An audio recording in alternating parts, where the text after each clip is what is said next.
Well, I declare open this hearing of the House of Representatives Standing Committee on Economics for the review of the Reserve Bank of Australia Annual Report 2021. I welcome representatives of the Reserve Bank as well as members of the public and the media watching the webcast. In recent years, with the COVID-19 pandemic challenging economies and markets around the world, the importance of monetary policy for the Australian economy has never been more evident. The decisions of the RBA impact all Australians.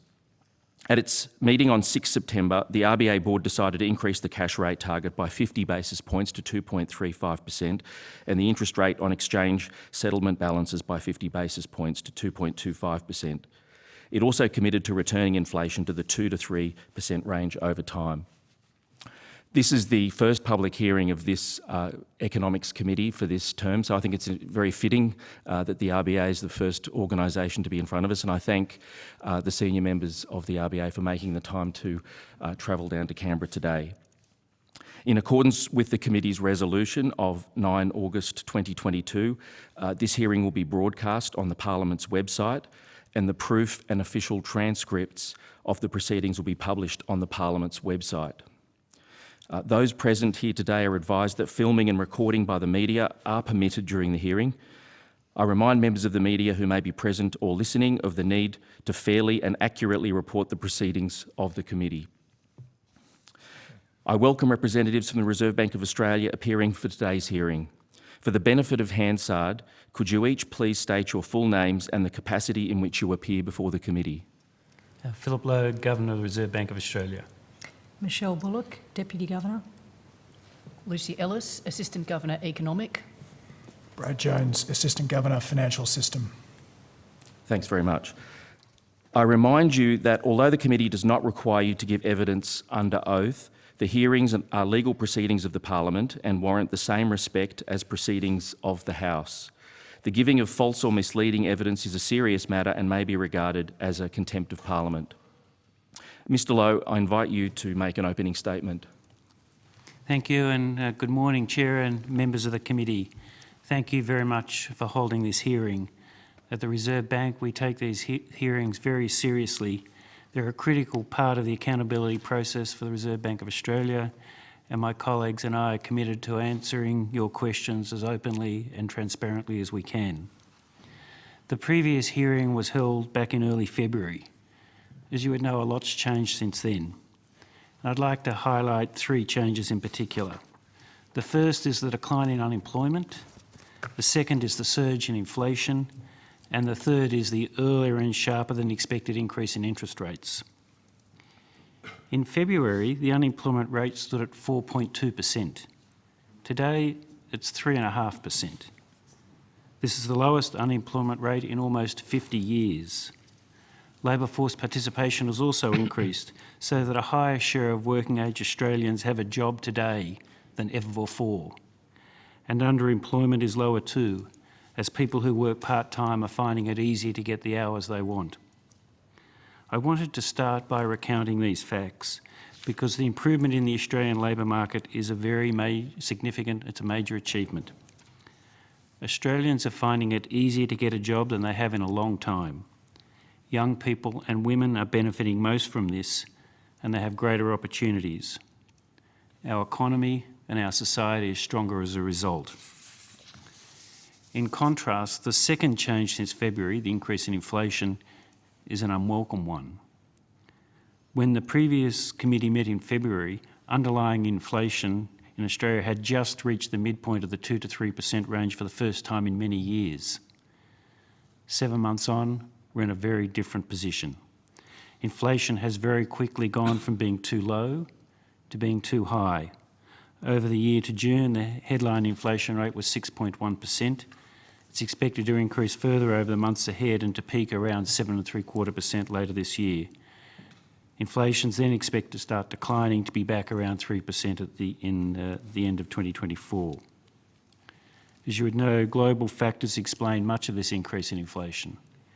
Russia's invasion of Ukraine resulted in major disruptions to energy markets around the world, increasing retail energy prices in many countries.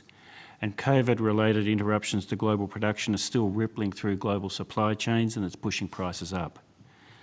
The demand for goods in global markets has been very strong over the past few years as people switch from spending on services to spending on goods. The result of impaired supply and strong demand has been higher prices around the world, and we've felt that here in Australia. But important as these global factors have been, they are not the full story for why inflation is high in Australia at the moment. Demand here has been very strong relative to the capacity of our economy to meet that demand. This is clearly evident in the labour market, where the number of job vacancies is at a record high and firms are finding it quite difficult to hire workers.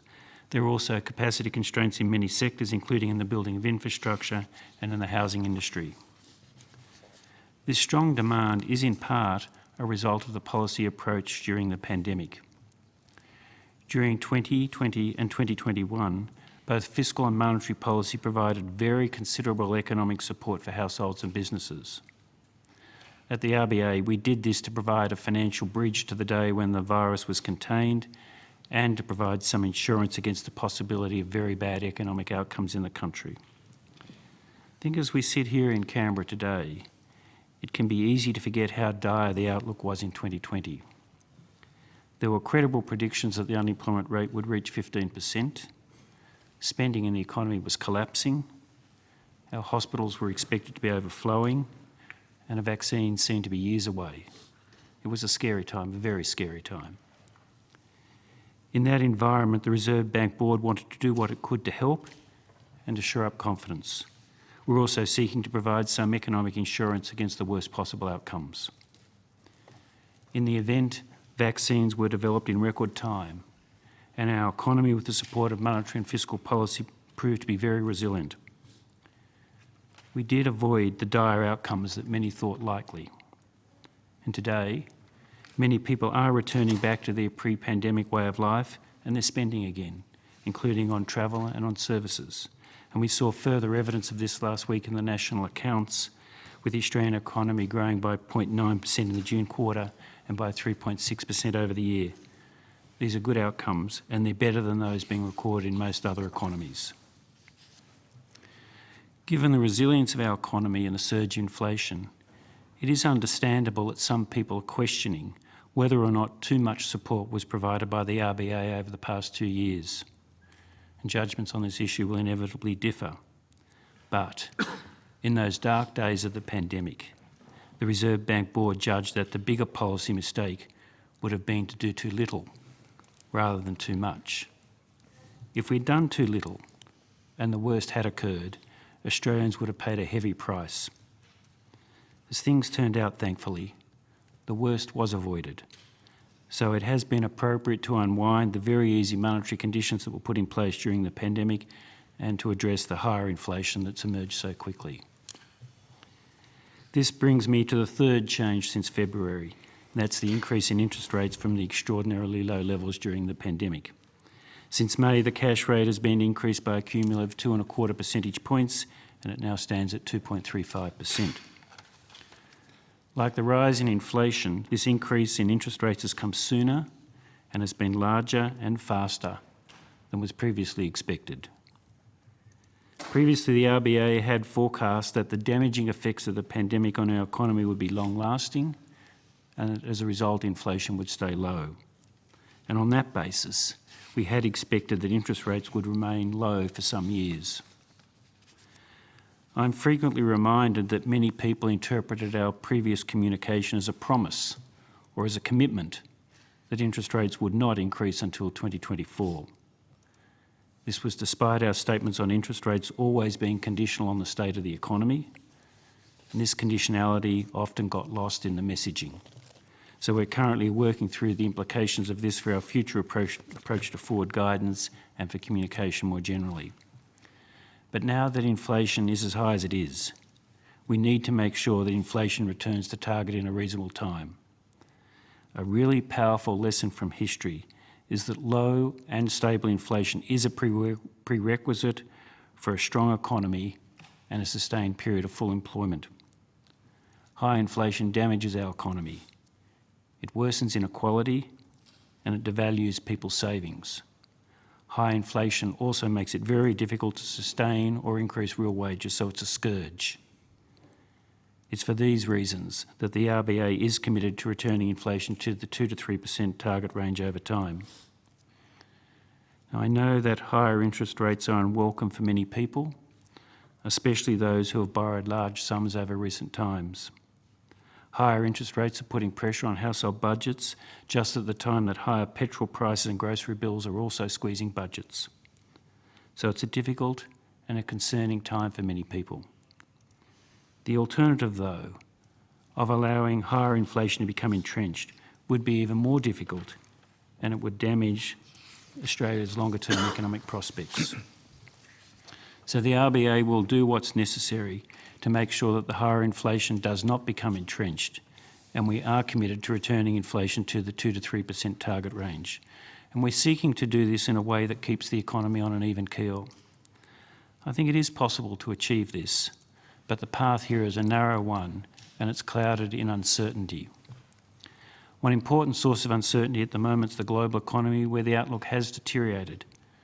The situation in Europe is very troubling, not least because of the extraordinary increase in energy prices.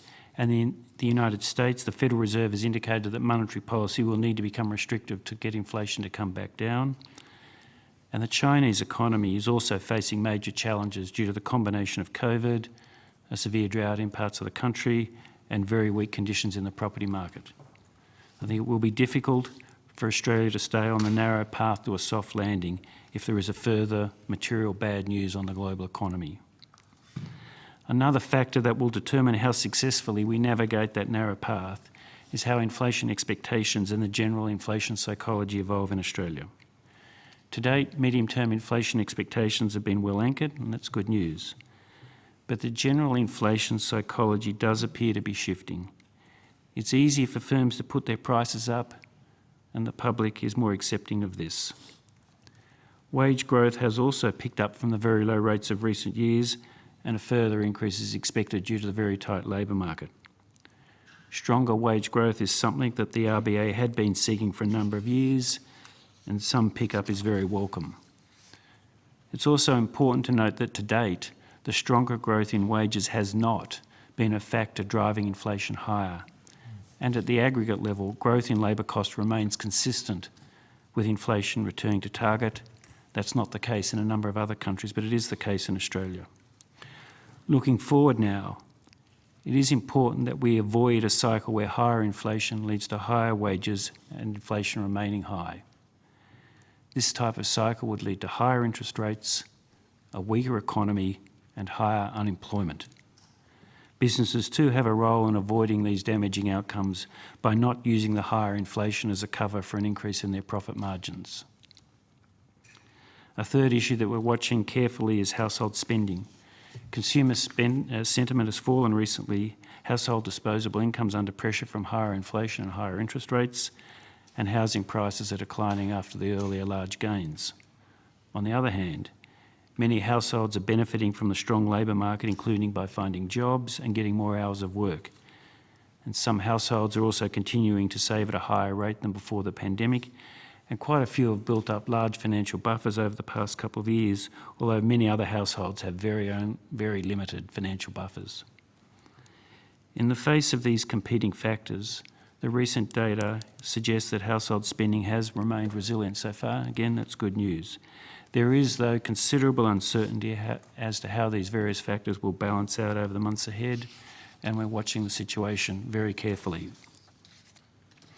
In terms of the outlook for interest rates, the Reserve Bank Board expects that further increases will be required to bring inflation back to target. We're not on a preset path, though, especially given the uncertainties that I've just spoken about. The increase in interest rates has been rapid and it's been global. And we know that monetary policy operates with a lag. At some point, it will be appropriate to slow the rate of increase in interest rates, and the case for doing that becomes stronger as the level of interest rates increases. But as I said previously, the size and the timing of future interest rate increases will be guided by the incoming data and the board's assessment of the outlook for inflation and the labour market. On a different matter, as you would know, the government has recently commissioned a review into Australia's monetary policy arrangements in the Reserve Bank. Both the board and the bank staff welcome this review and we have already had constructive discussions with the review panel. And we look forward to discussing with this committee the topics raised by the review at this and future hearings. To complement the external review, the RBA is undertaking internal reviews into the 3-year yield target, the bond purchase program, and our approach to forward guidance. The yield target review was published in June, and the review of the bond purchase program will be published next week, and the forward guidance review will be published late in the year.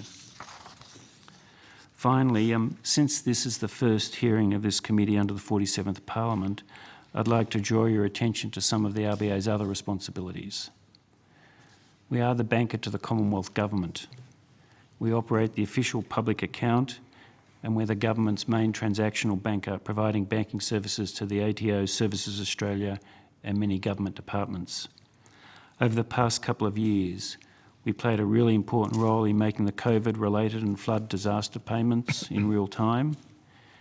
We made sure that people received their money quickly, often on weekends and outside of normal business hours. We're also responsible for the core of Australia's payment system, which allows money to move from one bank account to another. As part of this work, we operate the centre of Australia's real-time fast payment system, which makes it possible for money to move between bank accounts in a matter of seconds at any time of the day or week. We also print the nation's banknotes. While cash is being used less and less frequently for transactions, there is still very strong demand for banknotes. On average, there are 18 $100 bills out there for every single person in Australia. 18 $100 bills, and there are 38 $50 bills. The total value on notes on issue at the moment is $102 billion, which averages out to $4,000 per person in the country. It's a high figure. There's still strong demand for our banknotes, even though they're not being used in transactions. The RBA has important regulatory responsibilities in the payment system, which are overseen by the Payment System Board. We supervise the central counterparties that are operated by the ASX, and these are at the heart of Australia's financial market infrastructure. We also have regulatory responsibilities for efficiency, competition and stability in Australia's retail payment system. And one issue that we're currently examining closely is the public interest case for the RBA to issue a digital form of the Australian dollar, which would complement the physical banknotes that we currently issue. And we have an open mind as to whether it will be in the public interest to do this. And we're currently working with the Digital Finance Cooperative Research Centre on potential use cases, and we're also working very closely with other central banks around the world on this important issue. So thank you very much. My colleagues and I are here to answer your questions on any of this material. Thank you. Thank you, Governor. I feel that for the full disclosure of my financial interests, I should disclose that I have less than 18 $100 bills on my person at the moment. I don't know many people who do. But, you know, I think you've set the scene well in terms of the uncertainty which the RBA faced and other central banks at the depths of the COVID recession and the lockdowns that societies faced, and the fact that you were making decisions, having to juggle a number of possible scenarios. And I think you've framed that in terms of having to think about how much insurance you would take out. And if you took out too much insurance, that would have consequences, but there were reasons at the time to err on that side. In a sense, you're making decisions now in the face of uncertainty as well, albeit a very different set of uncertainties. And in a sense, like other central banks, I would imagine what you're trying to do is to return the economy to the 2 to 3% inflation band, but without overshooting on interest rates and causing too much of a downturn and negative consequences in the economy. So in that context, I'm just interested, and you've touched on some of these, but what do you see as some of the current risks in the global economy? So, for example, in the US, we have a number of commentators talking about an elevated chance of the US entering recession. We have a number of issues in the the EU in particular around energy markets, and obviously in China there's a whole range of issues in their property markets and also in relation to lockdowns. I'm just curious as to how you view some of those global risks. Yeah, thank you. Well, there are three big issues, and you've just touched on them there. In the US, inflation is too high, and the Federal Reserve is saying they're going to require interest rates to become restrictive and the economy to slow quite considerably to get inflation to come back down again. In large part, they're saying that because wages growth has already moved there. In the United States, wages are growing 5 or 6% at the moment, and that's not consistent with inflation averaging 2%. So in the United States, wages growth is going to have to slow, and the judgment of most people at the moment is that's going to require a slowing in the US economy and thus much higher interest rates. And if the US economy slows, that will inevitably affect the rest of the world. The Federal Reserve is intent on communicating, messaging that they will do what's necessary, the same as us, because they want to stop this lift in inflation expectations being fed through into higher wages and higher prices. So they're grappling with the same issues that we are. But as I said there in my introductory remarks, we're in a much better position because wages growth in Australia is still consistent with the inflation target. I think in the US it's not. That's a significant issue. In Europe, in the United Kingdom, wages growth is 5 or 6%, so they've got to find a way to get that back down as well. But there's a broader issue in Europe, and that's the decline in people's real incomes. In most European countries, inflation is close to 10%. In the UK, it'll be in double digits soon. So inflation's 10, wages somewhere between 3 and 5, depending which country you're looking at. So people's real incomes are being cut by 5, 6, 7%. When your real income's being cut by that amount, your ability to spend is diminished.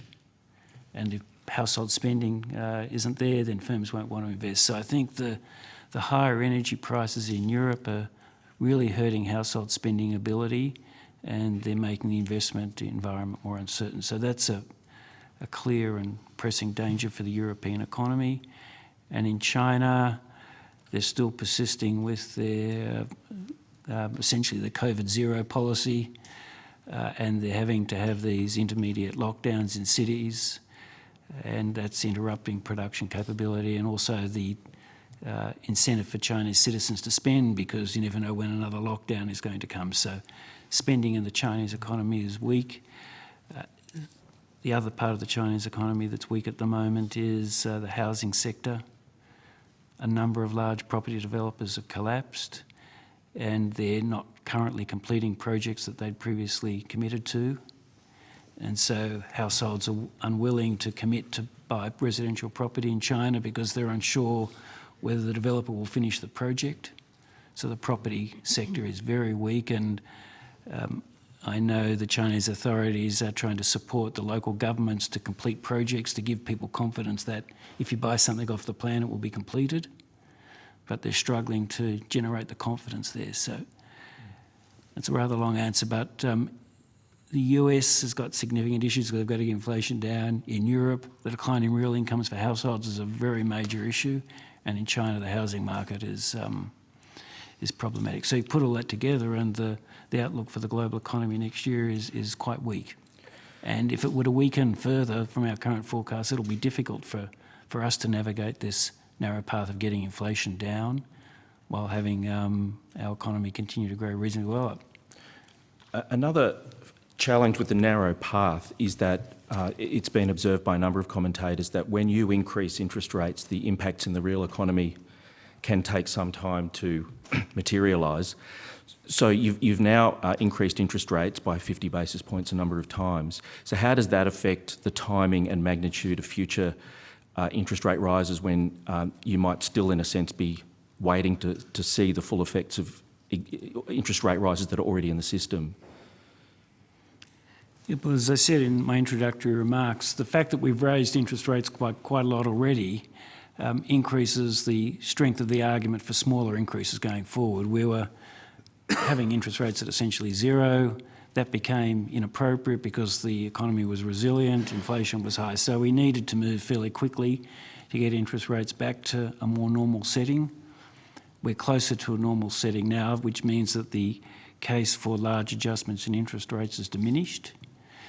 I think at our next board meeting, we'll be considering whether it's a 25 basis point increase or a 50 basis point increase.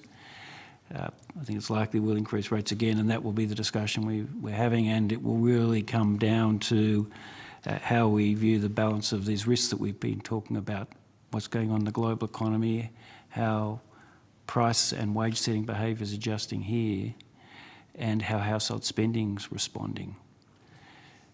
But as interest rates get higher, it's common sense that the need for big adjustments gets smaller. All else constant, doesn't it? But all else often isn't constant. Things are changing all the time. But at some point, we'll obviously not be increasing rates by 50 basis points at each meeting, and we're getting closer to that point. You're obviously having to constantly update your modelling, and as you alluded to in your introductory comments, we had some labour force figures announced recently where unemployment was still at a low number, albeit that it had increased slightly, but total employment had increased and underemployment remains quite low. I'm just wondering, we've had a few data releases recently. We've had our labour force figures and we've had US inflation coming in higher than expected, which obviously had a big impact on equity markets. So what's your overall take on some of the data releases in recent days and whether that has upside or downside implications? Well, the data on the Australian economy continues to suggest our economy is doing very well. The number of job ads at the moment is at a record high. Our firms tell us through our liaison program that it's incredibly difficult to hire workers. Job ads and job vacancies is extraordinarily high.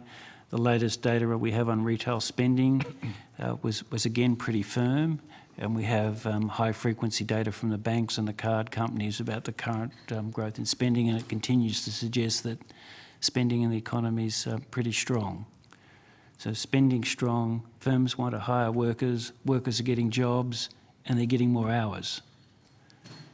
So the NAB business survey, I think it was earlier this week, again showed businesses are confident, and the counterbalance to all this is consumer confidence is very, very weak. We're in this environment at the moment where consumer confidence is weak, but people keep spending.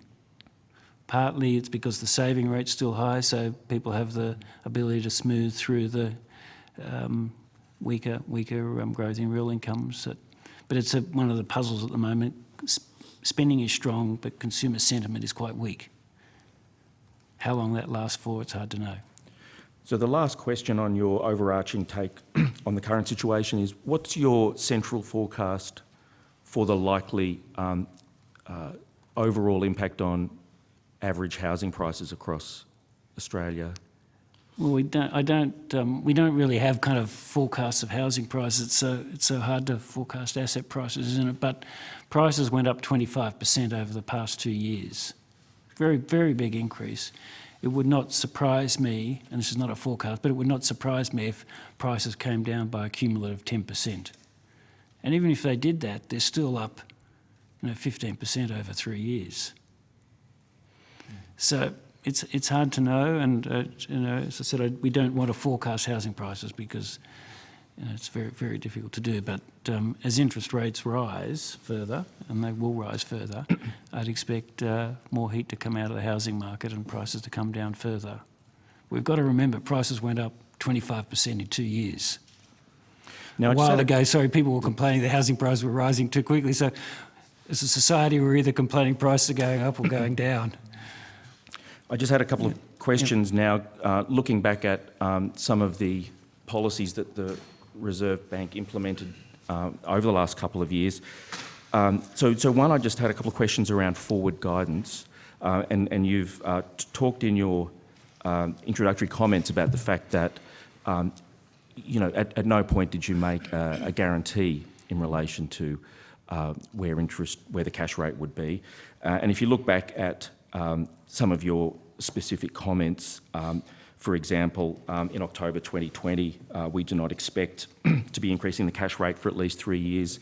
And in September 2021, you said our judgment is that this condition for a lift in the cash rate will not be met before 2024. And in November 16, you said it is still plausible that the first increase in the cash rate will not be before 2024. So each of those statements does, as you've identified, have a caveat in it, has conditionality.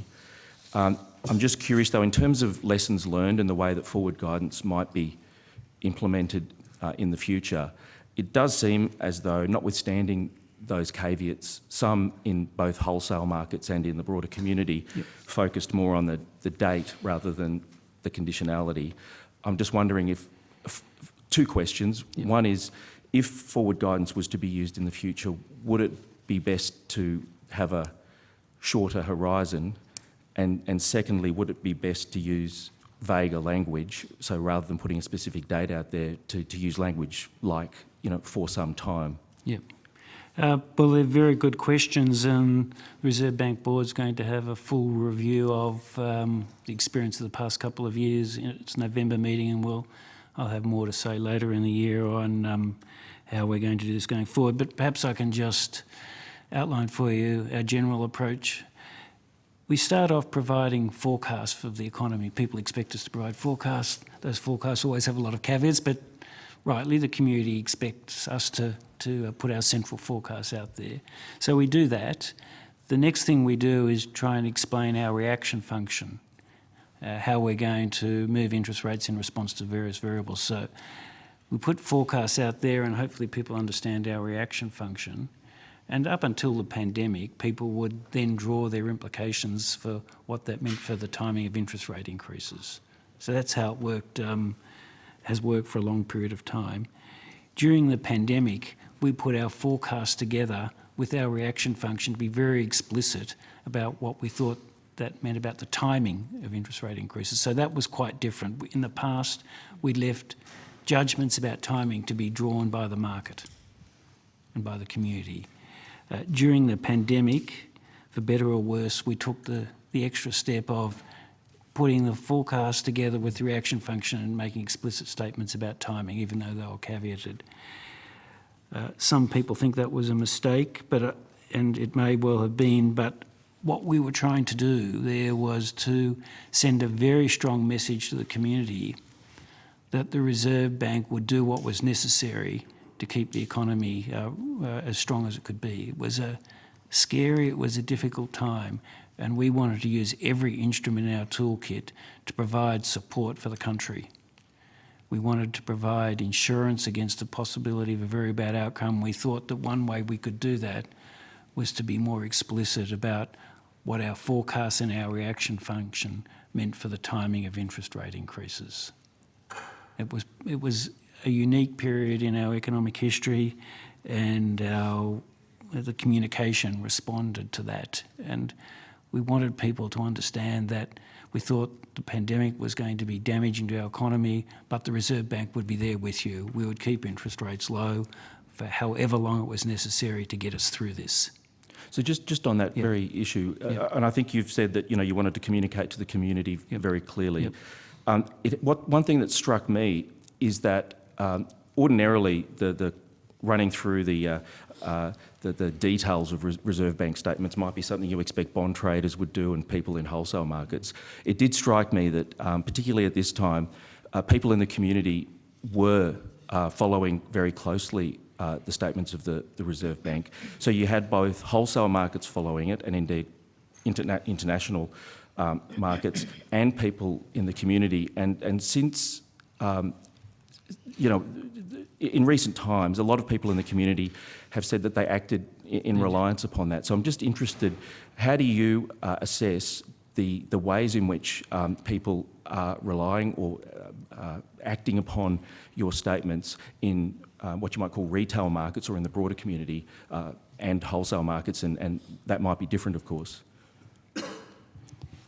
Well, when people are taking their individual decisions, they're drawing information from a whole range of sources. They would draw information from what the Reserve Bank says, but we're only one voice out there. So, but I do note that over recent years, a lot of people took out fixed rate loans. In most years in the past, only 10% of the population, less than 10% of the population taking out a mortgage, take out a fixed rate loan.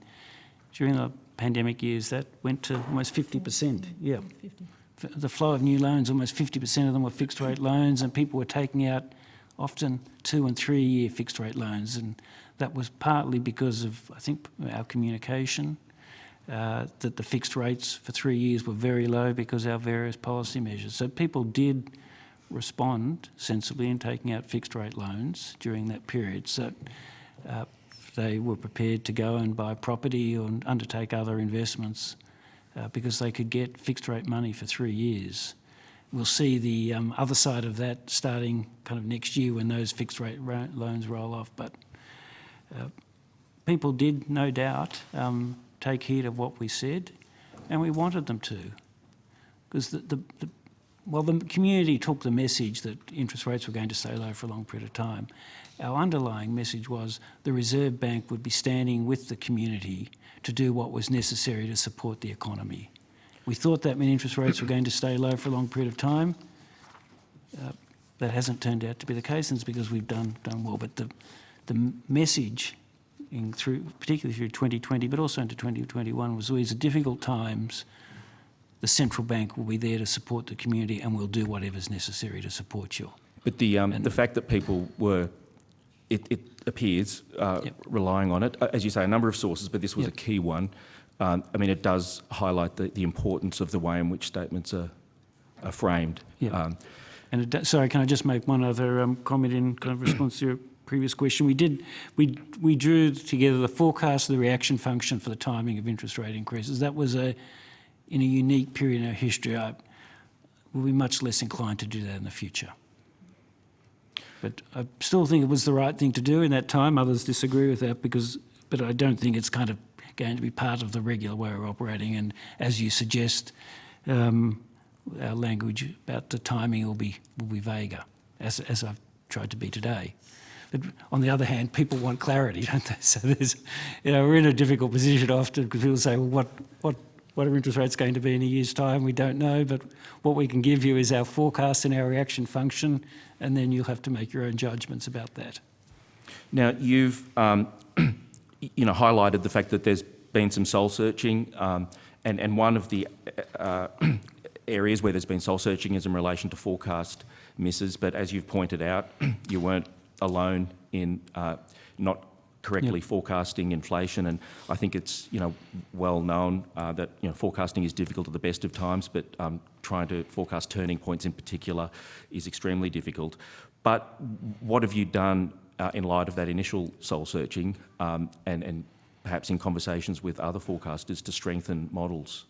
Yeah, maybe can I ask Lucy, because to talk about that, before she does that, I'll just remind you that in August last year, most central banks thought that inflation in 2022 would be between 2 and 2.5%, and that was the consensus amongst the professional forecasting community.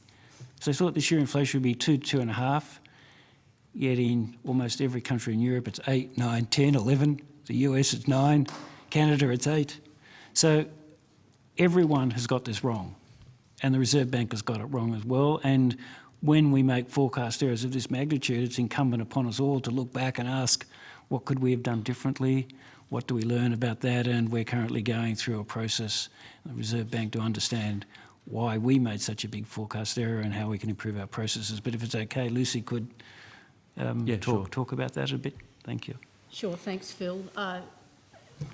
Because it is impossible to forecast perfectly, we always have a process where we evaluate our past forecasts, take lessons from that, and we report that to the board each November. Mm-hmm. So in some sense, this is our normal process of reflection and re-evaluation, but it is something that we'll be doing with extreme vigour this time. Because of the scale of the forecast errors that we've had, not just over the course of the last 12 months, but over the course of the pandemic, and making sure we understand how to interpret the shocks that come through. One of the perspectives that we're taking in that analysis is that we're trying to disentangle the pieces that you can't possibly forecast. So, no, we didn't forecast that Russia would invade Ukraine when it did. So you can't really sort of say, well, we should have forecast that. And so the question is how much of the forecast miss is due to those genuinely unforecastable events versus our lack of complete understanding of what the implications of that event were once it had already happened. And so, for example, we were correct in understanding that that event meant that gas prices in Europe in particular would increase, that they would increase more than in Asia and increase more, and in turn more than domestically, because the gas markets globally are not fully connected, and so there's not pure price arbitrage. So we knew that. But what we didn't fully understand is that the transmission through coal prices was going to have a whole range of effects on our own electricity market. So our initial assessment of what this would mean for electricity prices domestically was not quite right. So, they're the sort of things, should we have understood those dynamics in the electricity market better? That's just one example.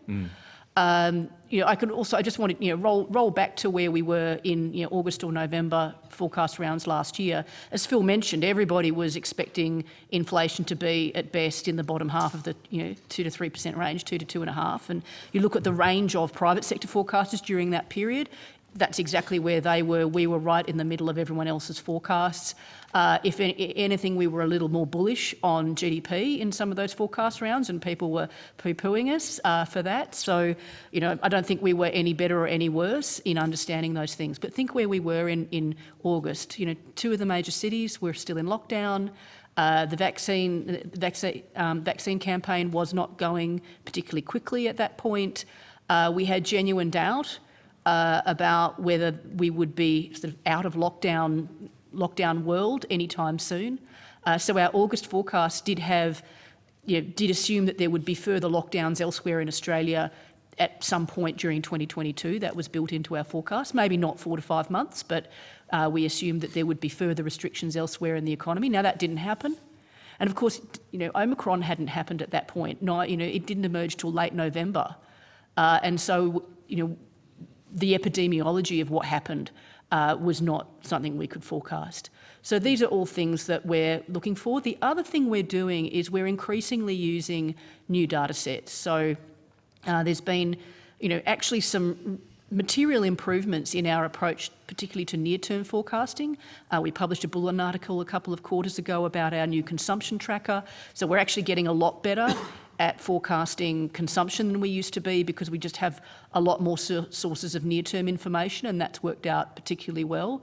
But whether it's the payments data that the Governor mentioned earlier, our liaison, we've always had our liaison program for 21 years. We released a Bulletin article talking about that yesterday. We've been using that very systematically to make sure that our various sources of information are being triangulated appropriately.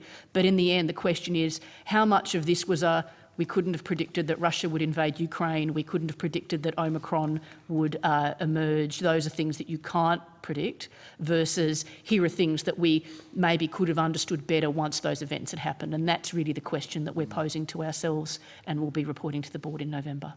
Thanks a lot. Now, I've got some more questions, but I'll wait to see if there's time at the end. I'll pass on to the Deputy Chair. Thank you very much. And it's good to meet you all. Look, I think you've touched a fair bit on recent challenges, decision-making and some of the communications that we've been through. I guess I'd like to follow another line, Governor, from your opening statement about the role that fiscal policy can play working with monetary policy. You talked about those two working well together. Yeah. It's a bit of an open question, but I invite you to comment on it. What might that look like, given the sort of outlook that you've presented for us today? Yeah. Thank you. Well, during the crisis, or during the pandemic, the Reserve Bank and the government worked very well together. There was very strong coordination between fiscal and monetary policy. I had many meetings with the government, and there was a good process of consultation and shared knowledge. So from where I sit, that was a very constructive process, and the country benefited from it. Outside crisis periods, there's kind of less explicit coordination of monetary and fiscal policy, and I understand why that's the case. At the moment, I don't have any particular concerns about the setting of fiscal policy. We've got a budget coming up in a month's time, so I'll be looking at that very carefully. My main observation on fiscal policy is really a medium-term one. There is a significant issue there. At the moment, the closest to full employment we've been in 50 years, and we've got the highest terms of trade ever in Australian history. Yet we've still got a budget deficit and projected to have a budget deficit. So that's a significant issue.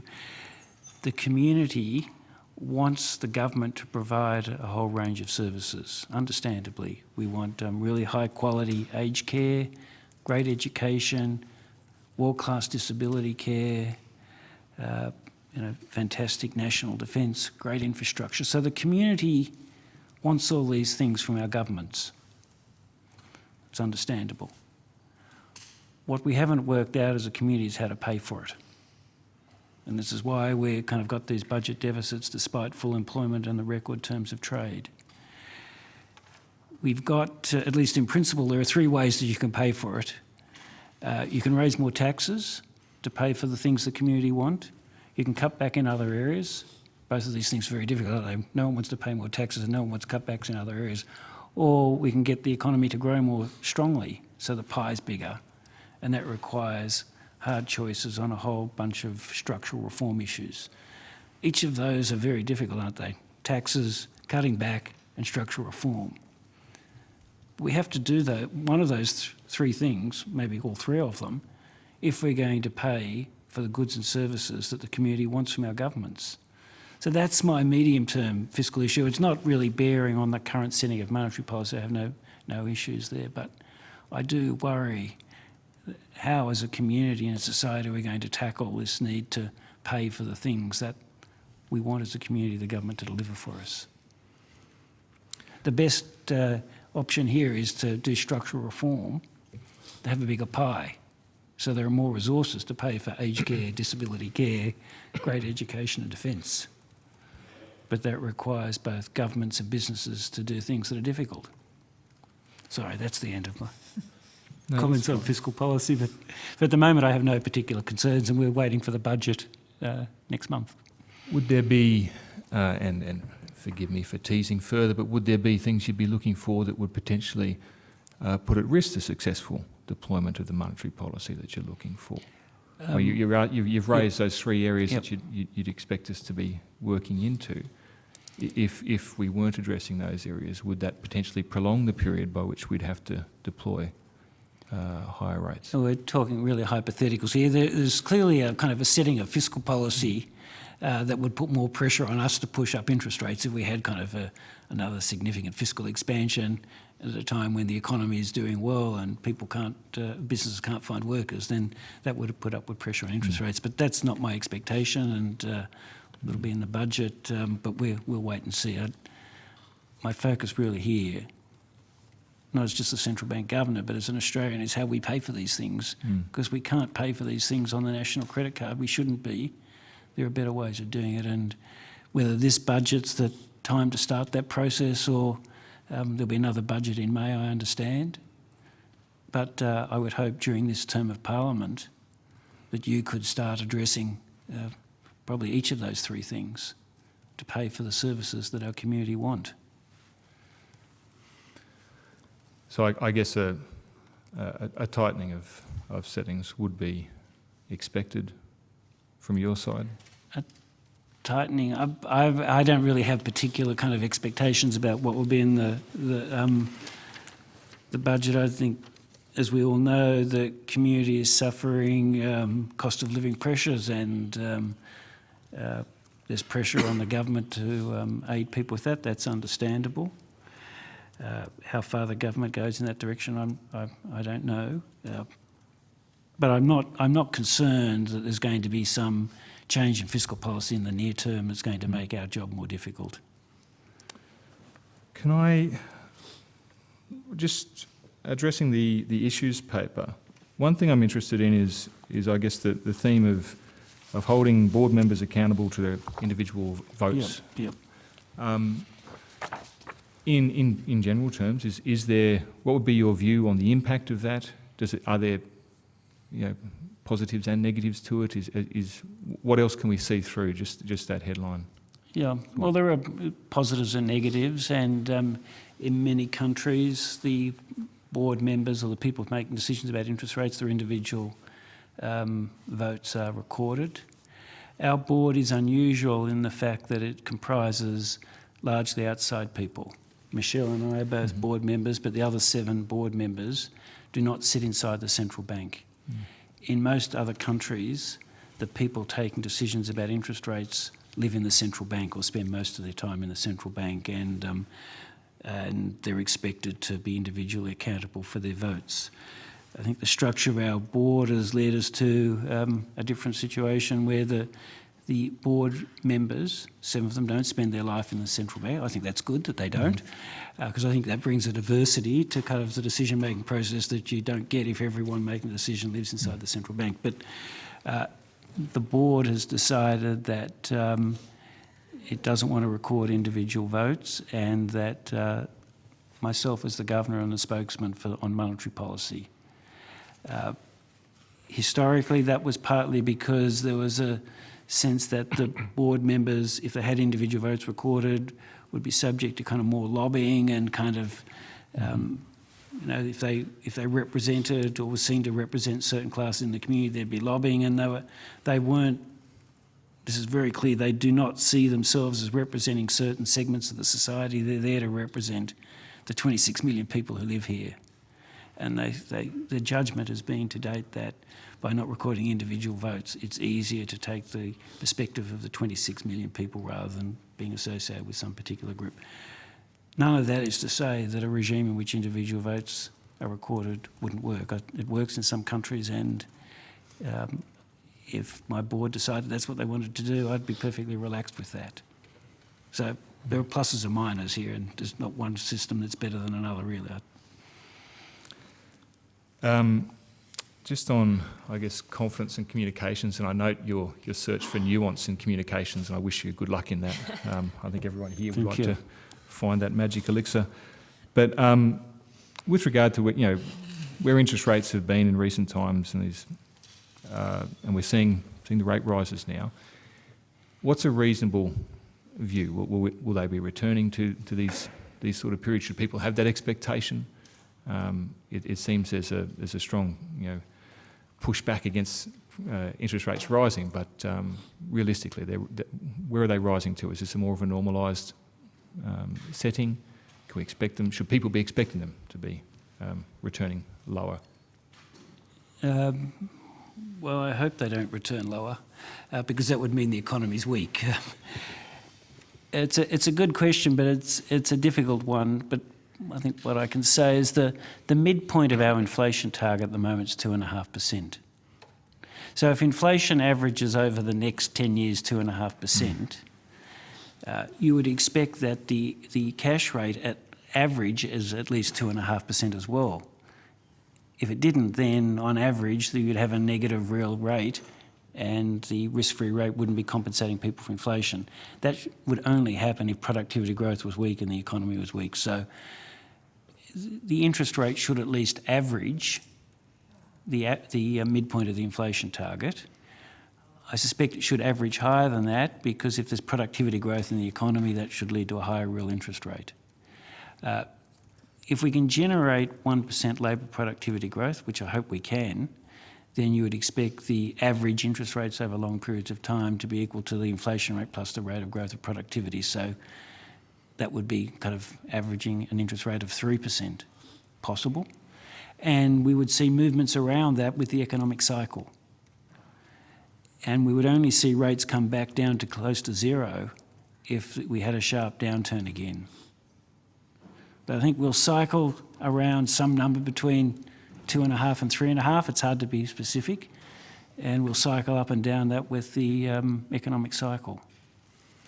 So we're closer now to that, aren't we? We're at 2.35, so we're kind of getting to kind of that range that you'd think is normal, but probably still on the low side.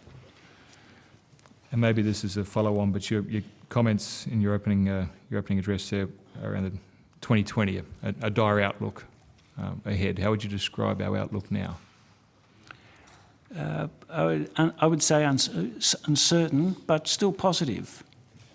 We're expecting growth in the economy to be reasonably good next year. Some modest lift in the unemployment rate, but if we keep perspective, for the past 50 years, if we'd had an unemployment rate of 4%, people would say fantastic. Underemployment is low, people are getting jobs, they're getting the hours, female labour force participation's at a record high. The youth unemployment rate is the lowest it's been in many, many decades. So even if the unemployment rate comes up to 4% from 3.5%, those things will all still be true. So we've got to remember that. The Australian economy for the last 30 or 40 years has done remarkably well, but I've always thought that one black spot in our economy was that people couldn't get the jobs and the hours that they wanted. We'd struggled to get to full employment. And we're as close to full employment now than we've been in 50 years. So that's fantastic news for people, because getting a job and getting an education are the two kind of critical steps on the ladder of success for most people. And most people in the country can get a job today, and the number of job vacancies is very high. So I think over the next little while, we're expecting the unemployment rate to come down further and then gradually lift it. So kind of the outlook for the labour market is strong, and it's as strong as it's been in decades. That's really good news.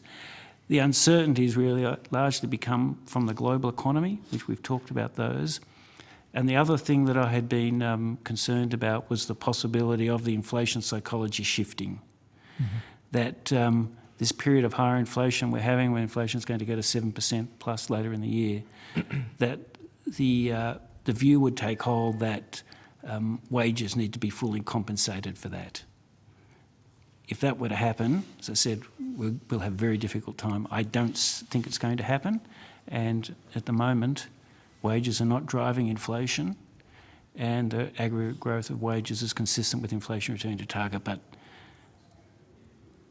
whether that stays the case is an uncertainty, because the labour market's really tight, isn't it? And firms are finding it hard to get workers, and wage growth is picking up as a result of that. So I know it's a difficult message, but if wage growth picks up to compensate people for full inflation, we'll have a lot of trouble. I'm hopeful that we don't. In the US and the UK, wage growth is picking up to compensate people for inflation, and that's one reason they're going to have trouble. I hope we can avoid that. So, And one last one. I guess it just to focus on business. If I talk and I know it's only anecdotal, but amongst the big businesses in my community, you talk about wage growth, they'll say, no, talk about payroll. Their total labour costs have increased 10, 15, 20% in some cases, depending on the industry. Particularly construction industry has gone through the roof.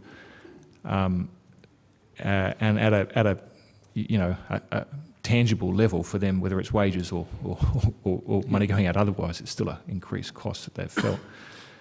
So I guess coupling that thought with your comment around businesses needing to make some difficult decisions, and I think it was, and forgive me, I'm not throwing your words back at you, but asking you to expand on it, not seeking to increase their profit margins during this period.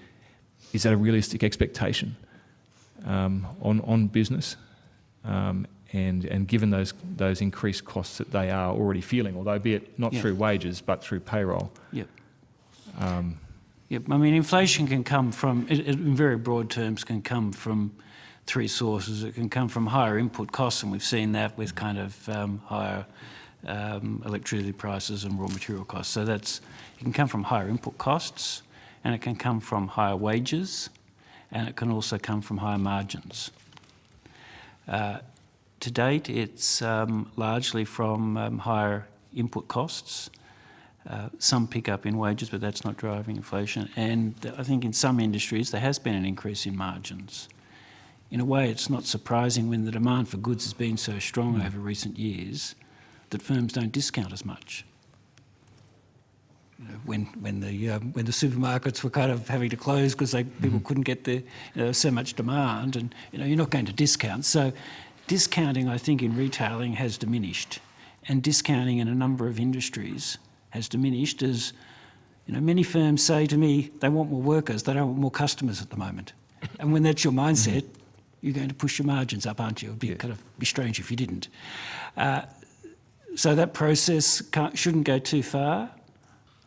I don't think it has at the moment, but it's just a kind of sounding a warning. But we've got to be careful there because inflation just doesn't come from wages; it can come from profit margins as well. And part of the slowing in the economy that we're expecting and the rise in unemployment will probably put a bit of pressure on profit margins in some sectors as demand slows.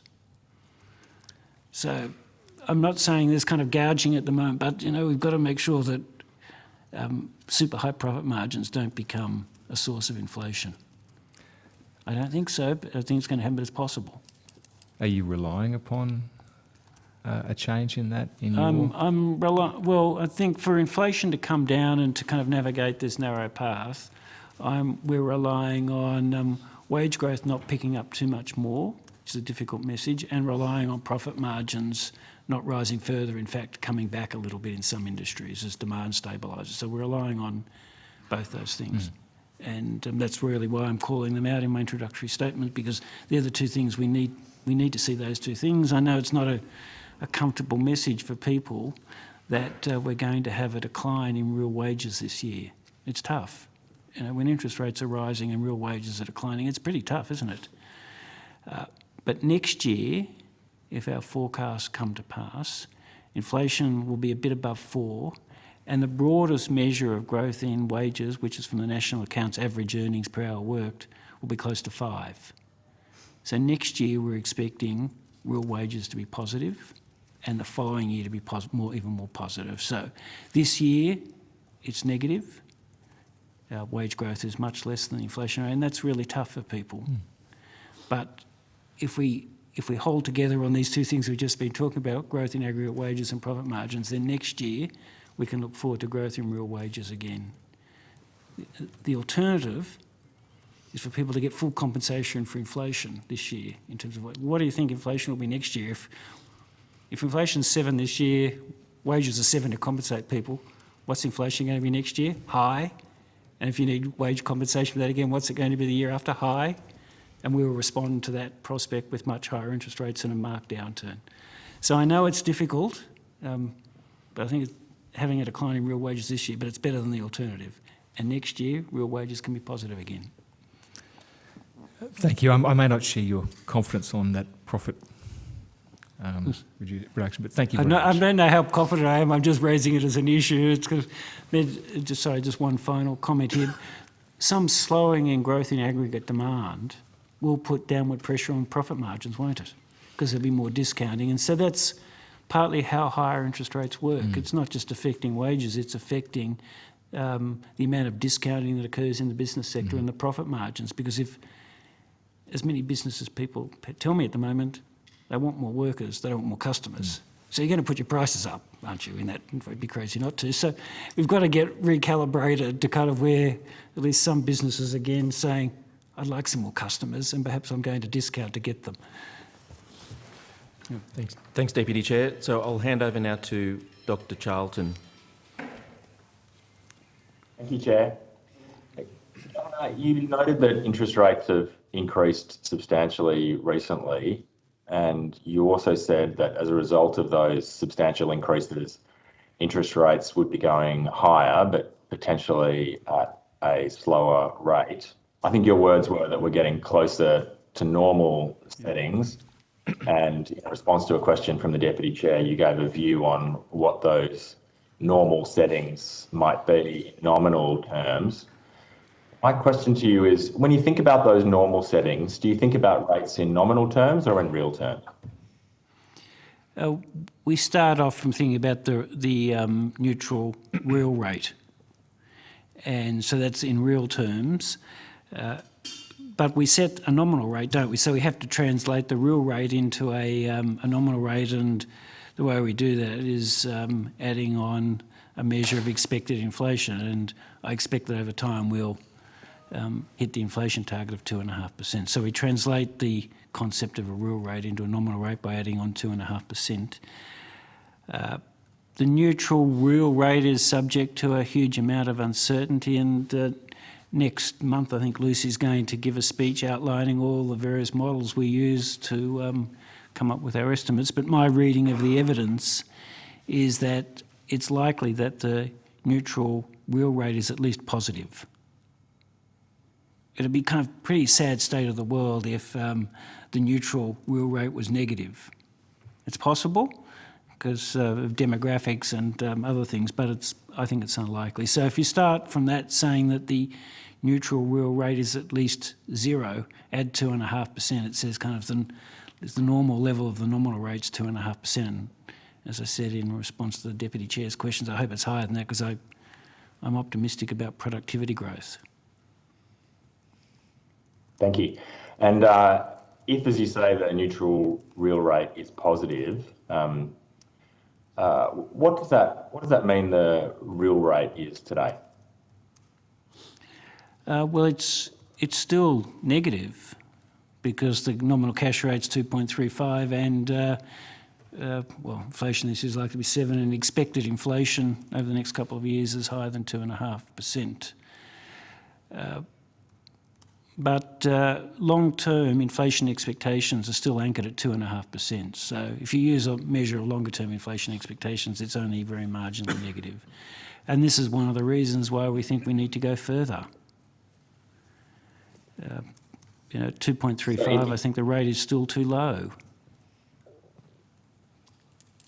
Sorry, I didn't mean to interrupt you there. No, you go ahead.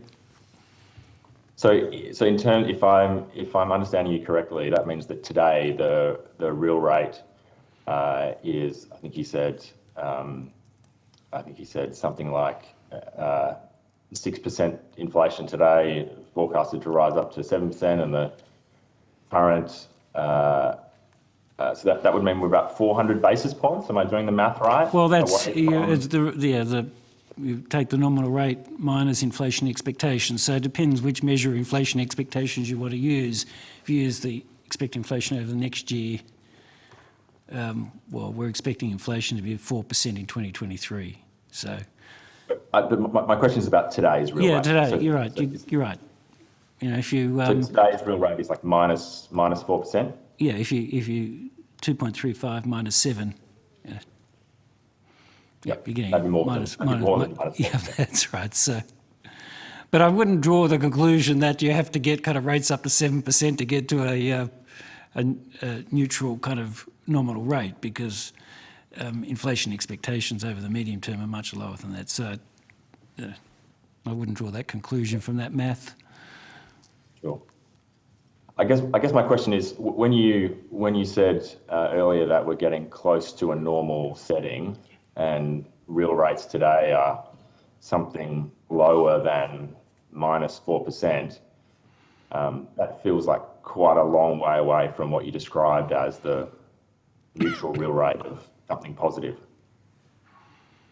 Yeah, I'm back on this measure of inflation expectations. I'm inclined to kind of subtract 2.5 from the nominal rate to get the estimate of the real rate, and we've got 2.35 minus 2.5. It's just a small negative number. So, and if we have a few interest rate increases over the coming months, it'll start to get more positive. So, you know, you can do these kind of calculations lots of different ways, but I don't think it's the right thing to do to use the current inflation rate in calculating the real interest rate. And why is that? Why would you not use the current inflation rate rather than what I think you seem to be using, which is a view of inflation expectations over some period? Yeah, because if you use the current inflation, let's say 7%, which is what will be later in the year, would say to kind of have a neutral setting of interest rates in Australia, you'd need the cash rate to be at least 7%. My judgment, and I think the judgment of most of my colleagues, that would be incredibly contractionary for the economy and would throw us into a sharp recession. So I don't think that's the right way of thinking about what the neutral nominal rate is at the moment. Because if you thought that inflation was going to stay at 7%, it'd be exactly the right calculation to do. If businesses thought they were going to be able to put their prices up by 7% every year for the next 5 years, and the interest rate was 2.3, well, be way too low, wouldn't it? And things would be going crazy. But at the moment, most people think that inflation in a few years' time will be back to 2 point something. So they're not kind of looking at their borrowing decisions. If you're borrowing for over the next 10 years, you're not thinking that inflation's going to be going up at 7% every year. If you did, then interest rates have got to go up a lot. And this is why inflation expectations and the inflation psychology is so important, and why I want to remind people how serious we are at getting inflation back down. Because if you don't believe that, if you don't believe we're serious at getting back down and we'll do what's necessary, and you believe inflation is going to be 7% for the next 5 years, then interest rates have to go up a lot, and we don't want that. So it's a long-winded answer, but this is why I don't kind of think it's the right thing to do to kind of take 7% off the current rate. You only do that if you think when you're making borrowing decisions, you're factoring in 7% increases in inflation year after year, which really I hope people don't do that. Sure, but that is the current real interest Well, rate. as defined by you, yes. You get this. It's kind of the nominal rate minus expected inflation. So, Yep. as you've defined it, yes. But that don't draw the conclusion that we've got to have a nominal rate at 7% to keep the economy in balance. I'm not drawing Yep. that conclusion, but Yep. I am Yep. asking you the question, Yep. which is your calculation of the current real interest rate seems to be relating to what you to want for a better word, hope that the interest rate will be hope that the inflation rate will be in a couple of years' time. Now, we've had significant inflation challenges in forecasting inflation. So we don't really know what that will be. As you say, we have a view on inflation expectations, but those inflation expectations have not been a very good guide for what inflation is going to be over the recent period. What we do know is what inflation is today. You also said that in order to get down to a lower level of inflation, we'll need to have demand slowing. So how do you reconcile a current real rate that is something lower than -4% with the slowing of demand in order to achieve the inflation rate that you are putting into your model for the medium-term real inflation rate? There are a few points. It's more than a hope that inflation's going to come down. I certainly hope it's going to come down, but most measures of inflation expectations derive from financial markets, people who are kind of making their livings kind of by betting what inflation expectations are going to be, what inflation is going to be, are predicting that within a few years inflation will be back with a 2 in front of it. So that's the collective judgment of people making investment decisions. So, but we've all been wrong before, so we could be all wrong again. And if we are wrong and inflation does stay high, then we're going to face much higher interest rates. So let's hope that doesn't happen. Why is inflation going to come down when the real rate is -4 on your calculation? So it's a good question.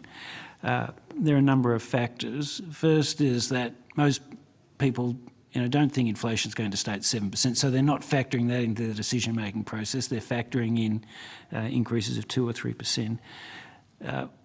But I think probably more fundamentally, what we're seeing in global markets at the moment is an increase in supply and a reduction in demand for goods. In the United States, in one single year during the pandemic, total demand for goods rose by 20%. Just in 1 year, the demand for goods rose by 20%. And that was just at the time that the global supply chains were impaired. So even if they hadn't been impaired, the system couldn't have coped with that. People couldn't travel, they couldn't go to restaurants, they had to the theatre or the football or whatever. And so they sat at home and they bought goods for the house. So that put huge pressure on global supply chains, and in response to kind of the discussion we were having before, kind of firms put up their prices. Why wouldn't you if demand was going so quickly? And so that added to the inflation impulse a lot in the global economy. Shipping times blew out, shipping costs blew out, and that's all now in the process of reversing. Demand for goods in the US really hasn't grown for 6 months. Shipping costs are coming right back down. Waiting times for delivery of inputs are coming right back down. So that's taking inflation pressures out of the system. Another thing that's helping is that commodity prices are coming off again. As the outlook for the global economy has deteriorated, commodity prices have come down, and the big increase in commodity price we saw after Russia invaded Ukraine has been reversed. There was a huge amount of media coverage of the big increase in wheat prices. Well, that's all been reversed now. There's kind of been good harvest in Australia and North America, I think, and some of the panicking that took place after the war started has reversed. So commodity prices are coming back down. The global balance between demand and supply for goods is fixing up. So those things are going to bring inflation back down. Remember, inflation is the rate of change of prices. So even if prices stayed at the higher level, the rate of inflation goes to zero for those goods. So, and if prices actually come down, we get negative contributions. We see this kind of in the price of petrol at the Bowser. Last year it went up 32% in Australia. That added, I think, 1% and a bit to the CPI. I don't think it's going to, let's hope it doesn't go up another 32%. I think it's probably going to come down. The cost of building a new home went up 20%. Probably not another 20% this year. So there are kind of things going on in the supply-demand balance in particular industries that give us hope that inflation will come down. And as long as profit margins don't rise too much and as long as wages don't rise too much, inflation will come back down. Right. That's out my centre view, and I think that's eminently plausible and credible. But we've made big errors before, and no doubt we'll make them again. But at the moment, the view amongst the central banks and the paid forecasters and the financial markets is inflation will come back down again, partly for the reason I just talked about. Thank you. I guess my last question, Governor, is in a period of at least currently very loose financial conditions with real rates at somewhere below -4%. In the answer you just gave, you said that your view that the real rate should be thought of differently based on your expectation that inflation will be coming down. And then you said the two main factors for why inflation will be coming down will be supply side factors and commodity price factors. Both of those things, I think you and the Deputy Governor said in earlier questions, were two of the hardest things to forecast. Two of the things in which we have had the largest forecast errors. In that case, does it give you some concern that your view of what the real rate might hope to be, or to use other language, expect to be, has a lot of uncertainty around it? And in fact, our current level of real interest rates is a long way from what you think is neutral. Yeah. I mean, you're right, there is a lot of uncertainty. You pointed to the two parts of the answer. I could have extended my answer and about why inflation is going to come down. The higher interest rates are crimping spending in the economy, and the effect of that's going to build. So in our domestic economy, we're going to get a better balance between demand and supply. And we talked earlier in the hearing about the uncertainty in the global economy. So there's quite a lot of negativity about the global economy. Just this last weekend, I was in Basel in Switzerland with the central bank governors, and for the reasons we talked about before, there's quite a lot of concern about the global economy. So the supply side's fixing up, commodity prices have come down, we're raising interest rates, and the global economy is looking a bit fragile. So those things will, I hope and expect, bring inflation down. If all that's wrong and inflation stays high, then interest rates are going to have to be higher. If really for the calculations you were just saying, if inflation turns out to be 6% or 7% again next year, interest rates are going to have to be much higher. I don't expect that to happen, but unexpected things do happen, don't they? Thank you very much, Governor. I'll hand back to the Chair. Thank you. Thanks, Dr. Charlton. So I now suspend hearings for a short break. We'll resume at 11 a.m. Thank you. Thank you.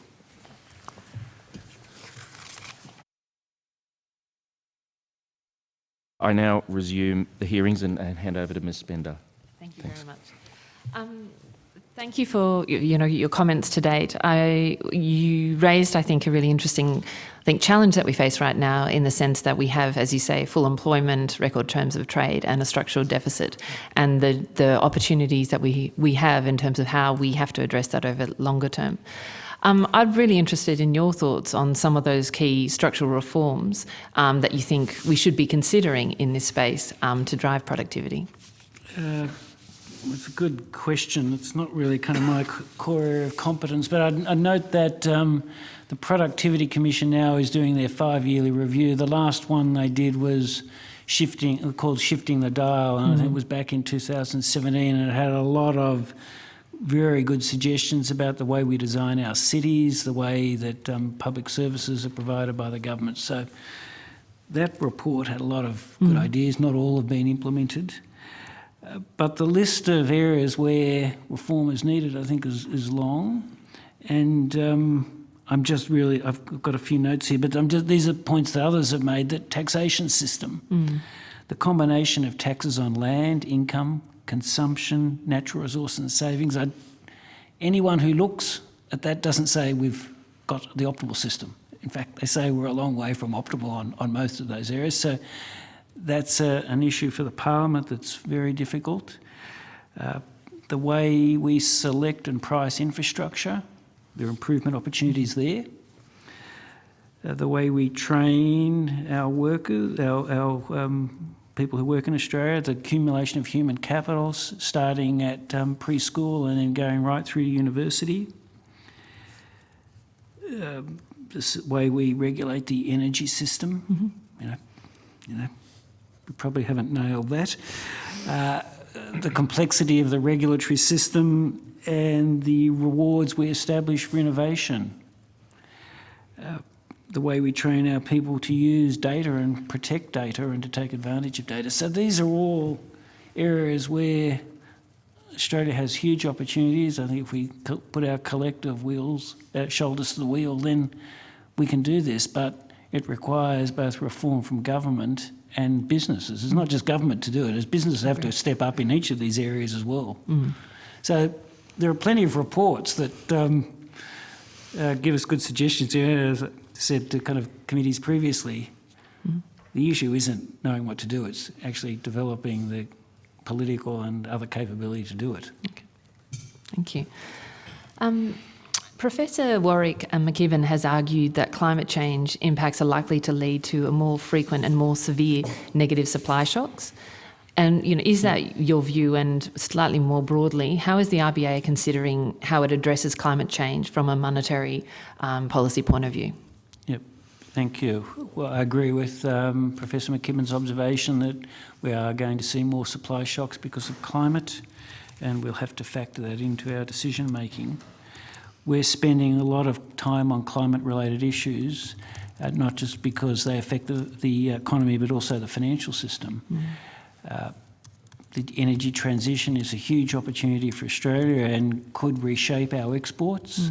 Coal exports over time will go to zero, and gas will, over time, will be depleted as well. But we have huge opportunities there. So in thinking about the prospects of the country over the next 20 or 30 years, the investments we make in renewable energy are incredibly important. They don't affect kind of monetary policy decisions from month to month, but over the next 20 years, they're going to be incredibly important. They're affecting the investment outlook, where the jobs will be, and the prices we pay for a whole bunch of goods and services. So they're really important framing issues for our decisions, but obviously they're not going to affect whether we change interest rates by 25 or 50 basis points next month, but they're really important framing issues. The other set of issues that we're working very closely on are related to the financial sector, and I chair the Council of Financial Regulators.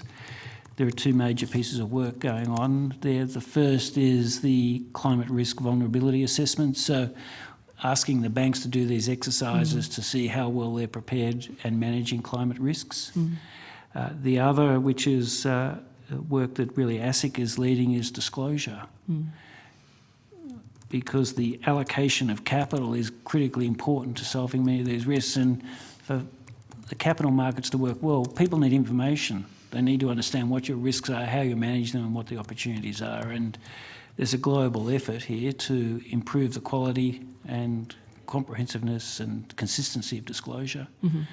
ASIC is leading that work, and through the Council of Financial Regulators, we're spending a lot of time, and I think that's really important, because capital markets will help us seize the opportunities we have as a country here, but we need the capital markets to have the information to make the right decisions. So it's not just governments kind of putting in place the right policy framework, it's the disclosure environment guiding the allocation of capital. We're also involved with a group called the Network for the Greening of the Financial System, which is where the central banks around the world have come together to look at these issues in a global context. So we're spending quite a lot of time with that group as well. Okay, thank you. I want to get to another very difficult issue, which is housing and housing affordability. Obviously one of the biggest impacts of the increasing in interest rates is falling on households when housing affordability by global measures is extremely low in this country anyway. I'm interested in your perspective on how important increasing housing supply in the long term is important to supporting greater financial stability, affordability in the economy, as well as enabling households to better weather changing monetary policy. Yeah, but it's a good point, and we've discussed this at kind of previous versions of this committee, because interest rates get the blame for movements in housing prices, and I understand that the decisions that we take drive a lot of the cycle in housing prices. So that's why housing prices are falling now, because we're raising interest rates. So a lot of the cyclical variation comes from the Reserve Bank. But the fact that Australians have to pay high prices for housing isn't anything to do with the Reserve Bank over a long period of time. It's the choices that we've made as a society have given us high housing prices, because high housing prices come not from the high cost of construction, they come from the high cost of land embedded in each of our dwellings. So why do we have a high cost of land embedded in our dwellings? It's because the choices we've made. The choices we've made about taxation, the choices we've made about zoning and urban design, the fact that most of us have chosen to live in fantastic cities on the coast. The fact that when we choose to live in these fantastic cities on the coast, we want a block of land. We don't want to live in kind of high density. And we've chosen a society to underinvest in transport.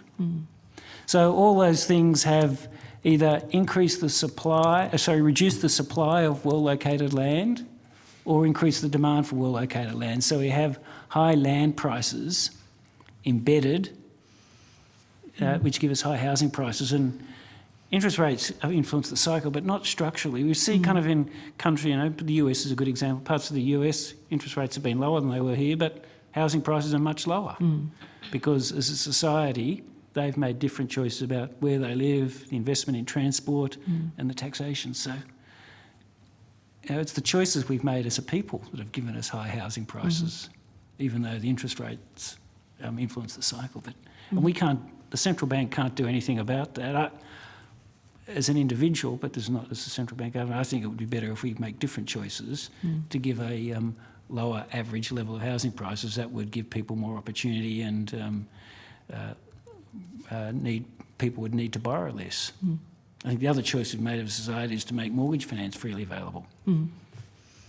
Great, dynamic, competitive financial sector is happy to provide mortgage finance. So everything we've done is, if you ask what choices society could make to give high housing prices, we've made them all. We made them all. Okay. Not to say good or bad, but that's what we've done. Yeah. Okay.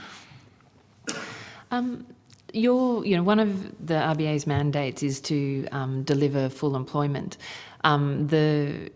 With the current rate of unemployment, I think this perspective on what is actually the non-accelerate NAIRU effectively is a sort of much more debated than I think in the past.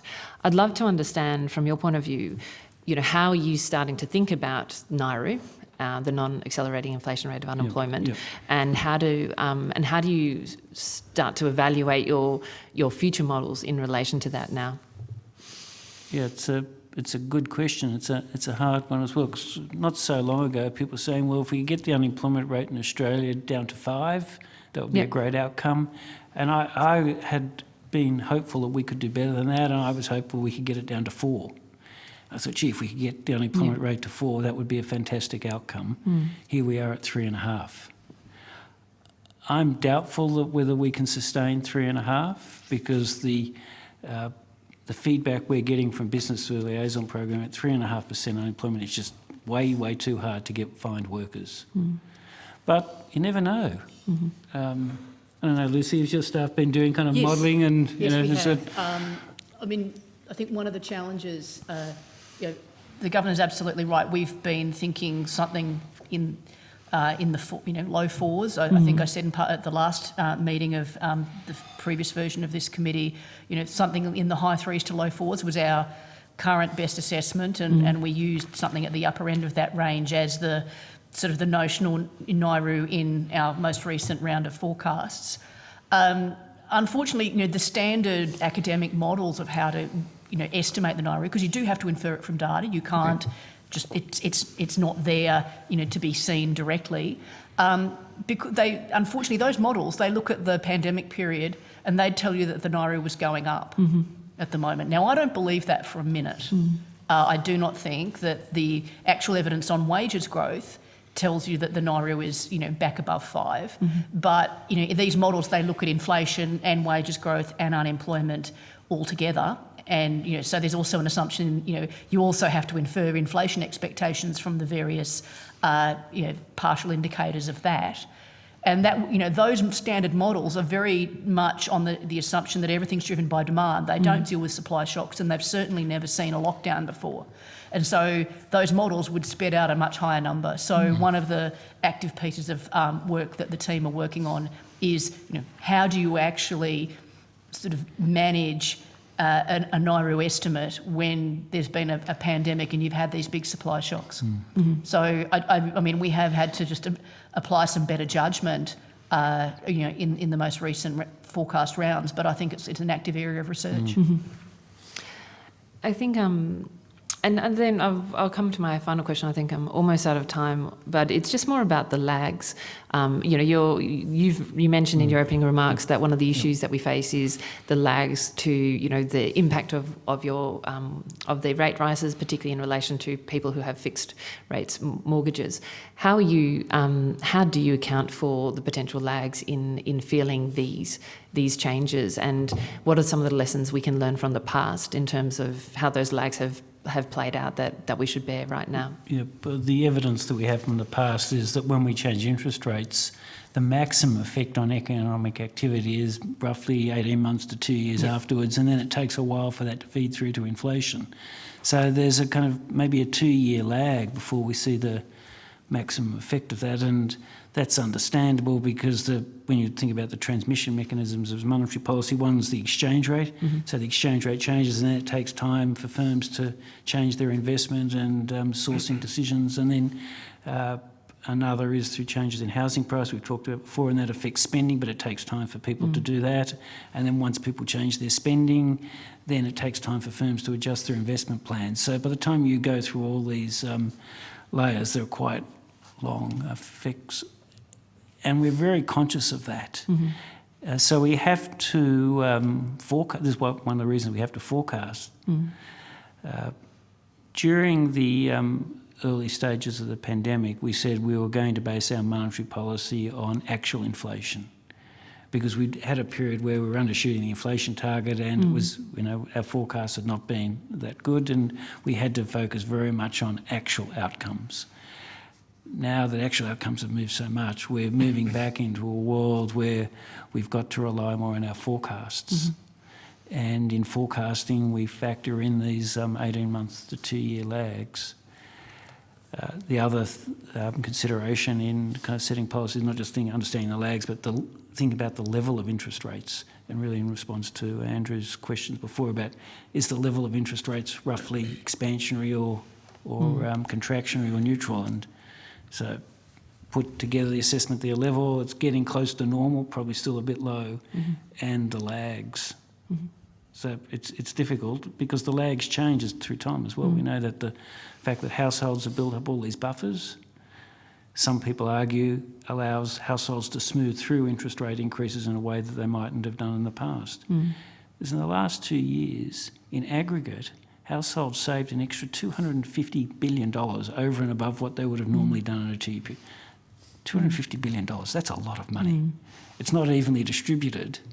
So that's another thing we're kind of factoring in, kind of the lags, that how are people going to use that extra $250 billion? Are they just going to let it sit there and be part of their accumulated wealth? Or are they going to draw down these buffers?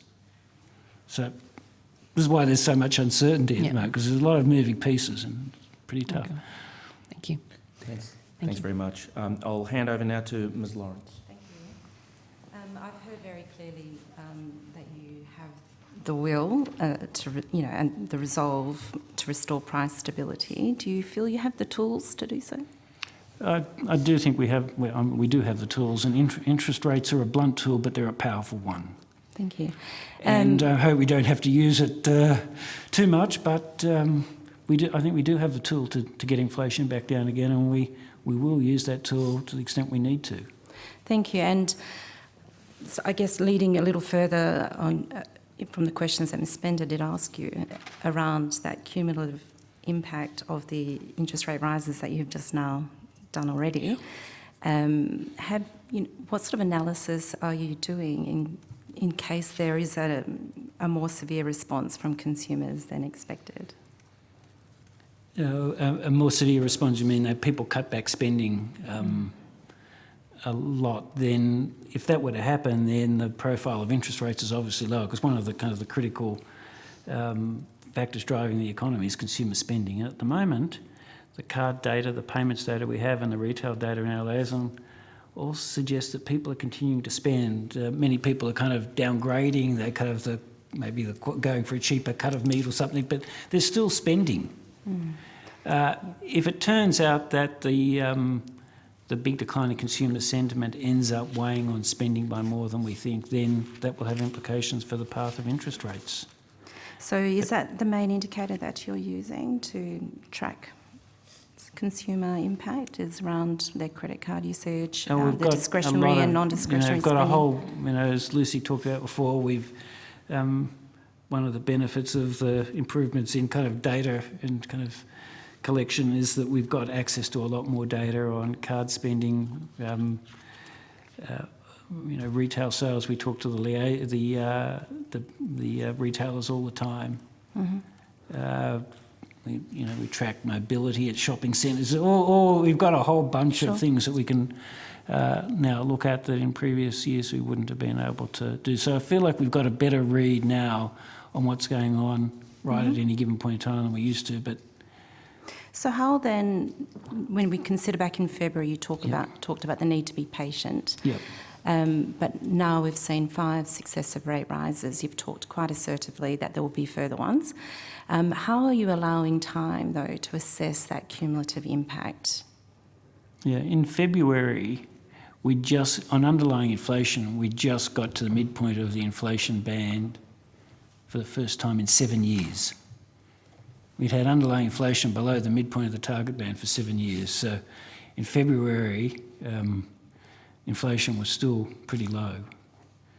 A lot, as I said in the introductory remarks, a lot has changed since then, has it? And the inflation dynamics have moved a lot, and some of them seem pretty persistent.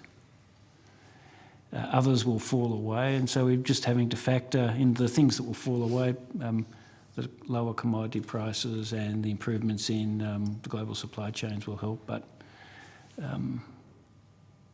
So you spoke about, and in fact, I think Lucia did too, about applying extreme vigour in your analysis, accepting that consumer confidence is weak, but they're still spending. But how long this will last for, you don't know.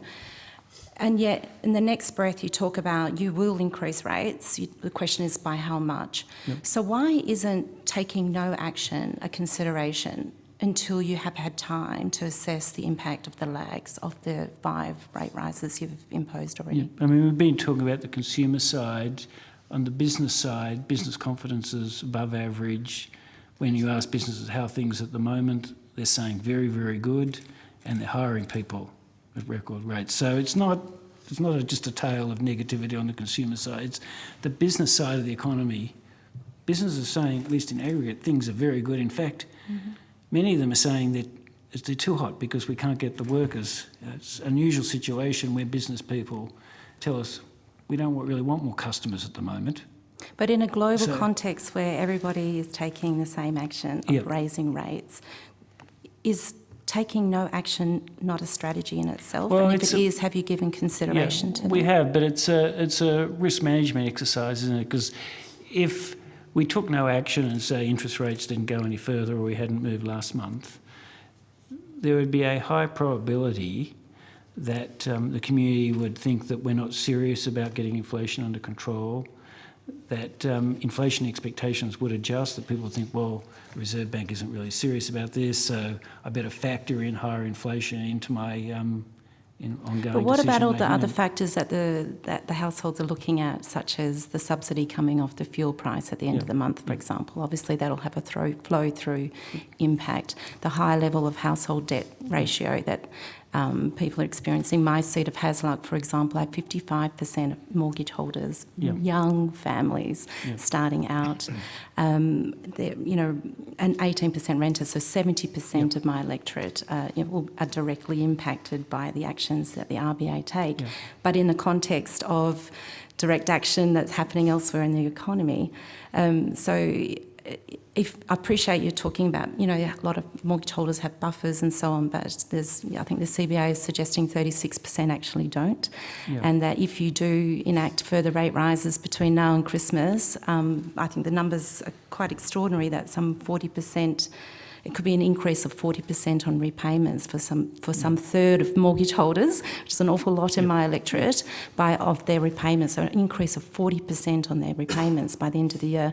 So in that climate where they're already quite pinched, but there are other levers being pulled, perhaps in the fiscal policy, how is it that you can't consider waiting and being patient as you were in February this time around, and to see the impact of those 5 rate rises? Yeah, the main difference with February is inflation. In February, But underlying... are you not seeing though, just take the petrol price subsidy being removed in September, what will be the impact of that? I think it will potentially raise, the price of goods and whatnot, which will potentially have the same impact of dampening consumer demand. If you take no action, what impact will that have on the currency, potentially making imports more expensive, might have a dampening effect again on consumer demand. So if that's the outcome you're looking for, is there not other ways to achieve that, given you've already taken 5 steps to We date? don't have any other tools. I mean, I But know you do. it's- But to do nothing is also a well, tool. but it's a risk management exercise, because if we were to do nothing and inflation expectations were to adjust higher and inflation were to persist at the higher rates, then that's going to be very bad for the people in your electorate. It is already bad. Well, it is. So it's a trade-off. It will likely get worse by Christmas. It will get more difficult, but it will be more difficult still if inflation gets entrenched higher. Then we will have to have much, much higher interest rates to get it back down, because we can't have a world where inflation just stays high. Because But we this know isn't. that- But this, you seem to sometimes come back to looking at things in a vacuum, as without looking at all the other factors that are at play. You've spoken about the supply chain easing, the disruptions they're easing, which will hopefully lower prices. We've talked about, the government's got different policies, be it around improving housing stocks and supply. You've talked about housing prices coming down. So all these other factors, commodity prices are lowering. So you've talked about all these other factors, but then you still seem to come back. And it's not to say you're wrong. I'm just asking, I don't understand the logic of why you're quite adamant that there has to be a rate rise, as opposed to considering the cumulative impact of the rate rises haven't yet landed, and we know the household debt ratio is at its highest. So how are we layering all of these different elements to still arrive at that we must raise rate rises? Why isn't we may raise rate rises not something that you're speaking to instead? we've done our best to take into account all the factors that you're talking about. We know there are lags. We know that people are hurting. We also know that businesses are hiring people at record rates, that businesses want to invest, and that there's quite a lot of forward momentum in the business sector. When we do our forecasts, we do our best to take all those various things into account, and when we put a further increase in interest rates in the forecast, we still have inflation next year at 4 and a bit, and it's not until late 2024, so more than 2 years away, that inflation's back to 3%. So even with further increases in interest rates and the pain that many people are experiencing, we still think inflation is going to be above 3% in 2 years' time. And the longer it stays above 3%, the more difficult it's going to become, because expectations adjust. We had the conversation with Andrew, and if that happens, then we have higher interest rates and a recession, which is damaging. So we've got two difficult kind of positions at the moment, a bit of kind of some pain now, and hopefully real wages start rising again next year, against the risk of not doing anything, just sitting on our hands and having inflation stay higher. Well, I don't think anyone is sitting on their hands. I think there are a lot of other, and that's my point, there are other elements. It wouldn't be a case of sitting on your hands. I'm not suggesting that that's how the perception or the experience would be. And you talked about, some around wage growth. I appreciate, that we're a wonderful place of full employment, but we heard this week that some 900,000 people are actually having to take a second job because perhaps their wages that they're receiving are just insufficient to be able to make ends meet. That's obviously going to be amplified by your intention to increase rate rises, increase the interest rates. So previously you've stated that you feel 3.5% wage growth is sustainable. I just would like to see how you feel about that in the context of the pressure and the constraints that people are already experiencing without yet that impact of the interest rate rises fully landing in the households yet. Yeah. I've said previously that I thought 3.5% was a reasonable anchor point for thinking about what type of wage increases our economy can deliver over the medium term, and that was on the basis that expected to deliver 2.5% inflation and labour productivity growth, let's say 1%, and workers should get their share of that. So 2.5 plus 1 would give 3.5% growth in a broad measure of wages. I think that's a reasonable anchor point. If productivity growth is slower than that, then 3.5% will be too high. Mm. If productivity growth is stronger than that, as it was in the 1990s, because businesses and government instituted reform, then we can do better than that. So it really comes down to productivity growth. Yeah. In the short run, inflation's higher, isn't it? And so, as I talked about this before, that well, it's very difficult for people to experience declines in their real wages this year. I mean, I know it's really hard for people, particularly when interest rates are rising. So there's a natural tendency to say, well, we shouldn't allow that to happen, that wages should go up faster to compensate people for the inflation. I mean, I can understand why people think that. It's kind of at some level it makes sense, doesn't it? But if you accept that proposition and wages grow by 6% to compensate people for inflation, what do you think inflation will be next year? It'll still be high, and we'll need to say to people, well, you get compensation for that because we don't want you to suffer a decline in your real wages. And then the following year, inflation's high. And that would have to be responded to with much higher interest rates. So while it's difficult and it's very hard for people to experience a decline in real wages this year, I think the alternative, sadly, is much more difficult. And just one final question, if I may, on a completely different note. As you're right to do, on the 19th of July 2021 and again on the 27th of January 2022, you met with the then Treasurer Josh Frydenberg. I note that the Prime Minister, Scott Morrison, was also in attendance. Were you made aware of the fact that the RBA had two treasurers for that period, from May last year to May this year? And was this dual arrangement ever reported to you as the Governor? No, it was not. I was as surprised as the rest of the community. Thank you. Thanks. Okay, thanks very much. Next, we have Mr. Van Manen. Well, thank you, Chair, and thank you, Mr. Lowe, and the rest of the team there. Apologies, I can't be joining you in person. I've been listening with a great deal of interest to a variety of the questions from colleagues and your responses, Mr. Lowe. Probably to follow on from Tanya's recent line of questioning around the impacts on families, I suspect her electorate is very much like mine, and these interest rate rises impact my middle to lower socioeconomic parts of my community at a much greater rate, both in terms of maybe directly through mortgage costs or through rental increases. In addition to increasing grocery prices, increasing electricity prices, increasing fuel prices, etc. Can you please explain to me, because I haven't heard your response in any of these questions, how increasing interest rates is going to possibly impact and reduce any of these cost of living measures, which are in part reflecting in the inflation rate? Well, inflation's high for two reasons. One is the global story, and we can't do anything about that. But the other reason, I talked about this in introductory comments, is that the domestic situation. Domestic demand is very, very strong, and the economy is having trouble meeting that demand.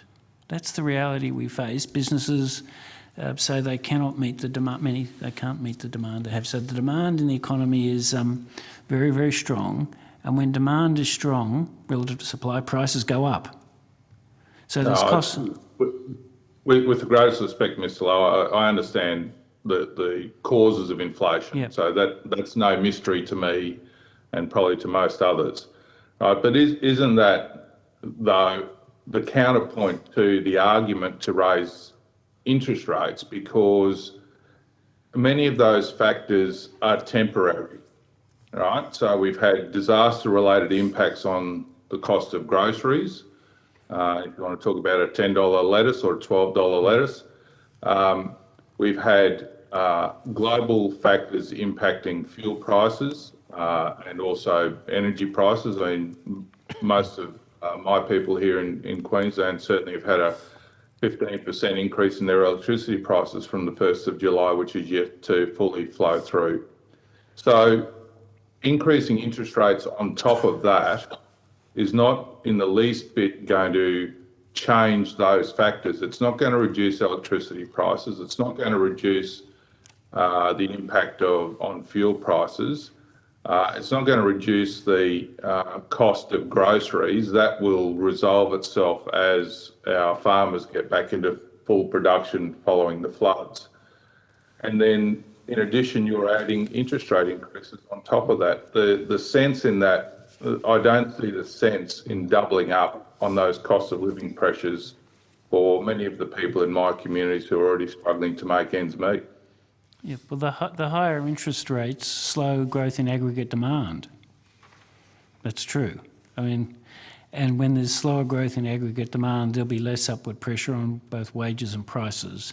Firms will have to do more discounting, and inflation pressures are less. So I accept that it's not going to affect the price of electricity and the price of a lettuce, but higher interest rates, to the extent they affect aggregate demand, and what I'm hearing here very clearly, it is affecting aggregate demand because it really impacts people. And when you have lower growth in aggregate demand, we'll get a better balance of supply and demand in the economy, and that will mean less upward pressure on inflation.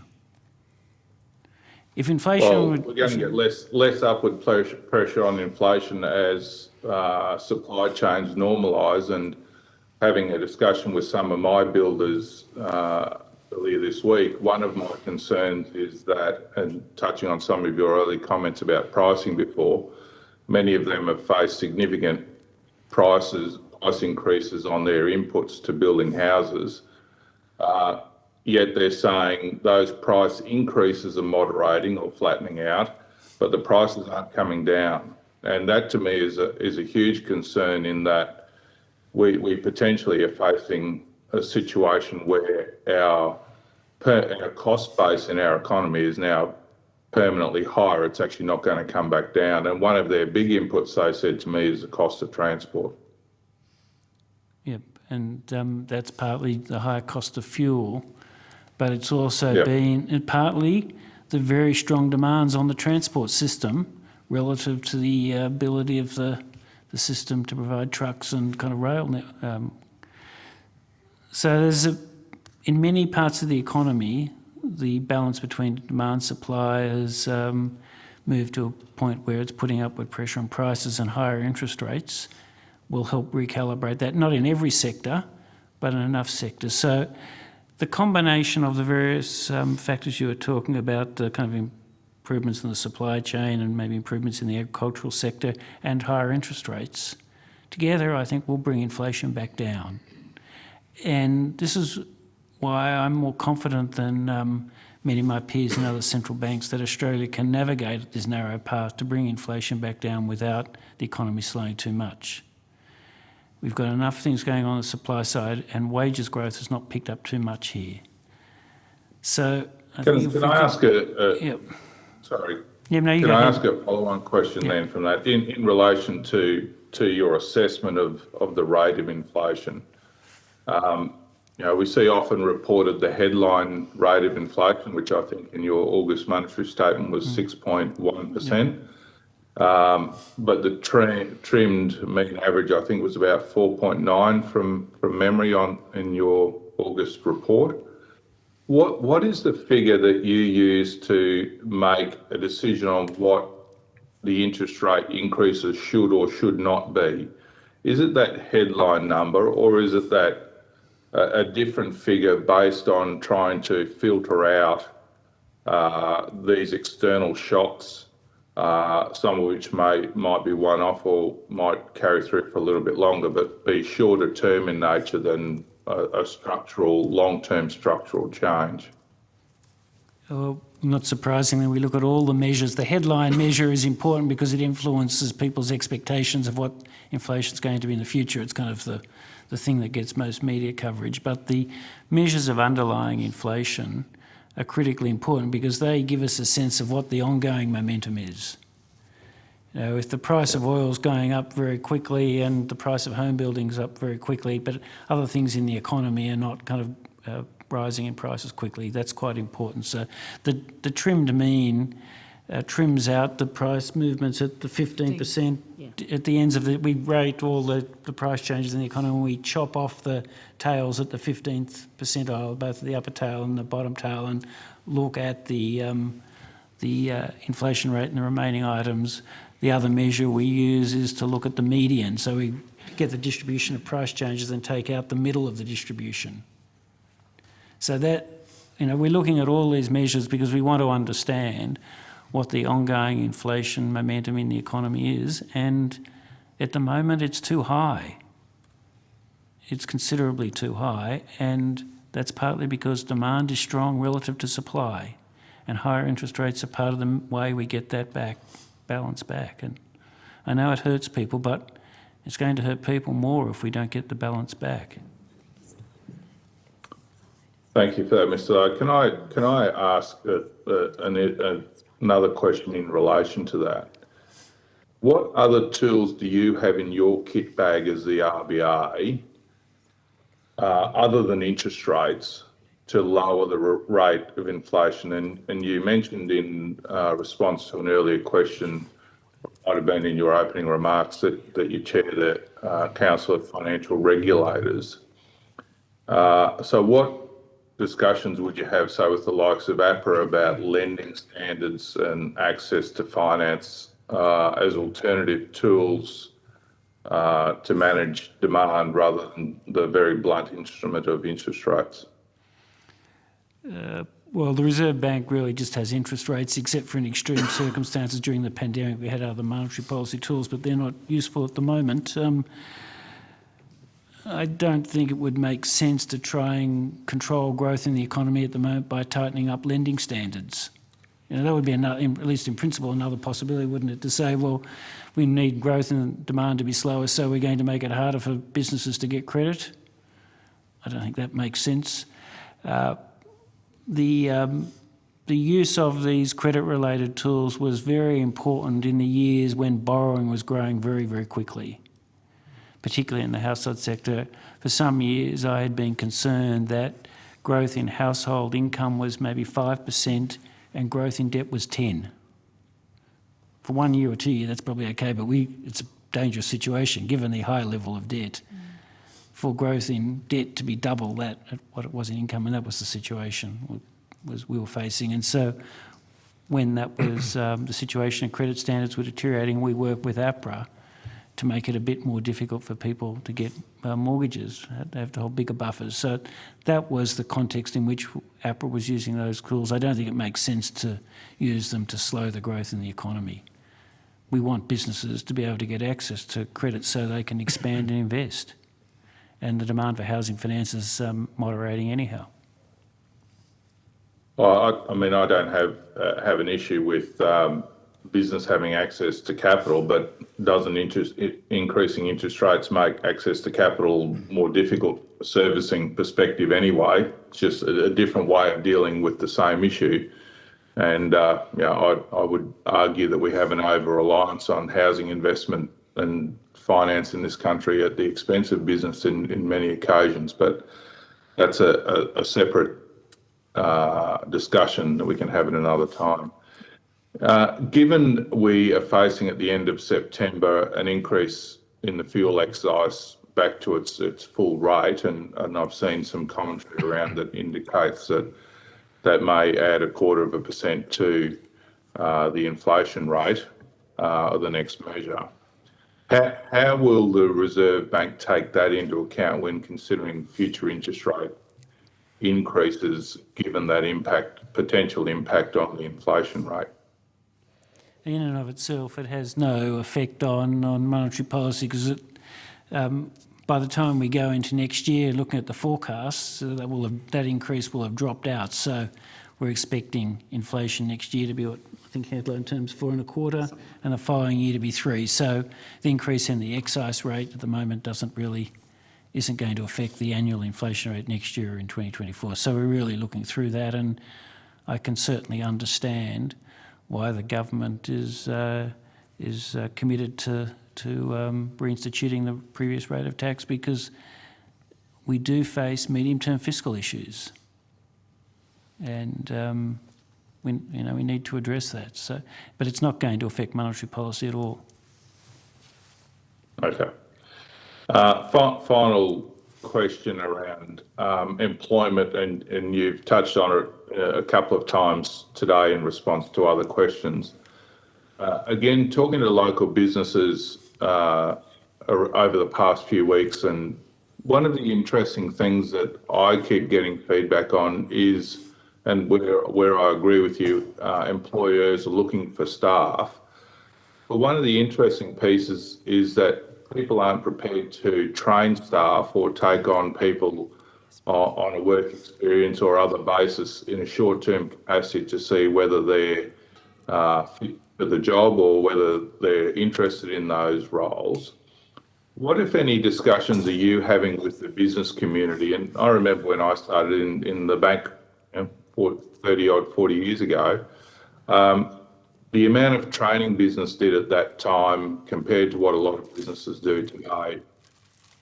What discussion are you having with the business community about their willingness to actually take a step back and start to train their workforce rather than trying to find people that are already ready and fit to go? Yeah, I'm glad you raised this, because I have a lot of discussions with business people on this, because they complain about the lack of skilled workers, and I remind them, and they often say, well, the government should do something about it. And I say, well, you should do something about it as well. And like you, I recount my own experience. I joined the Reserve Bank from high school. It was in 1980. And at the time, the Reserve Bank couldn't hire economists. It wasn't kind of, we were kind of considered an administrative arm of government. It wasn't a good place to be.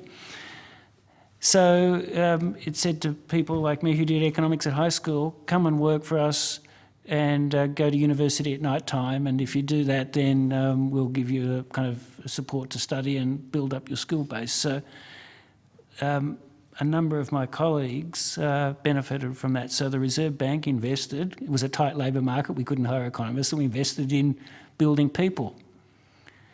That model went out, and now, like other organisations, we go to the market, we hire a kind of fully trained economists, either from Australia or overseas, and we've gone, as a society, we've gone away from employers developing their own people to hiring them in the market, sometimes the international market. And I personally think that's a backward step.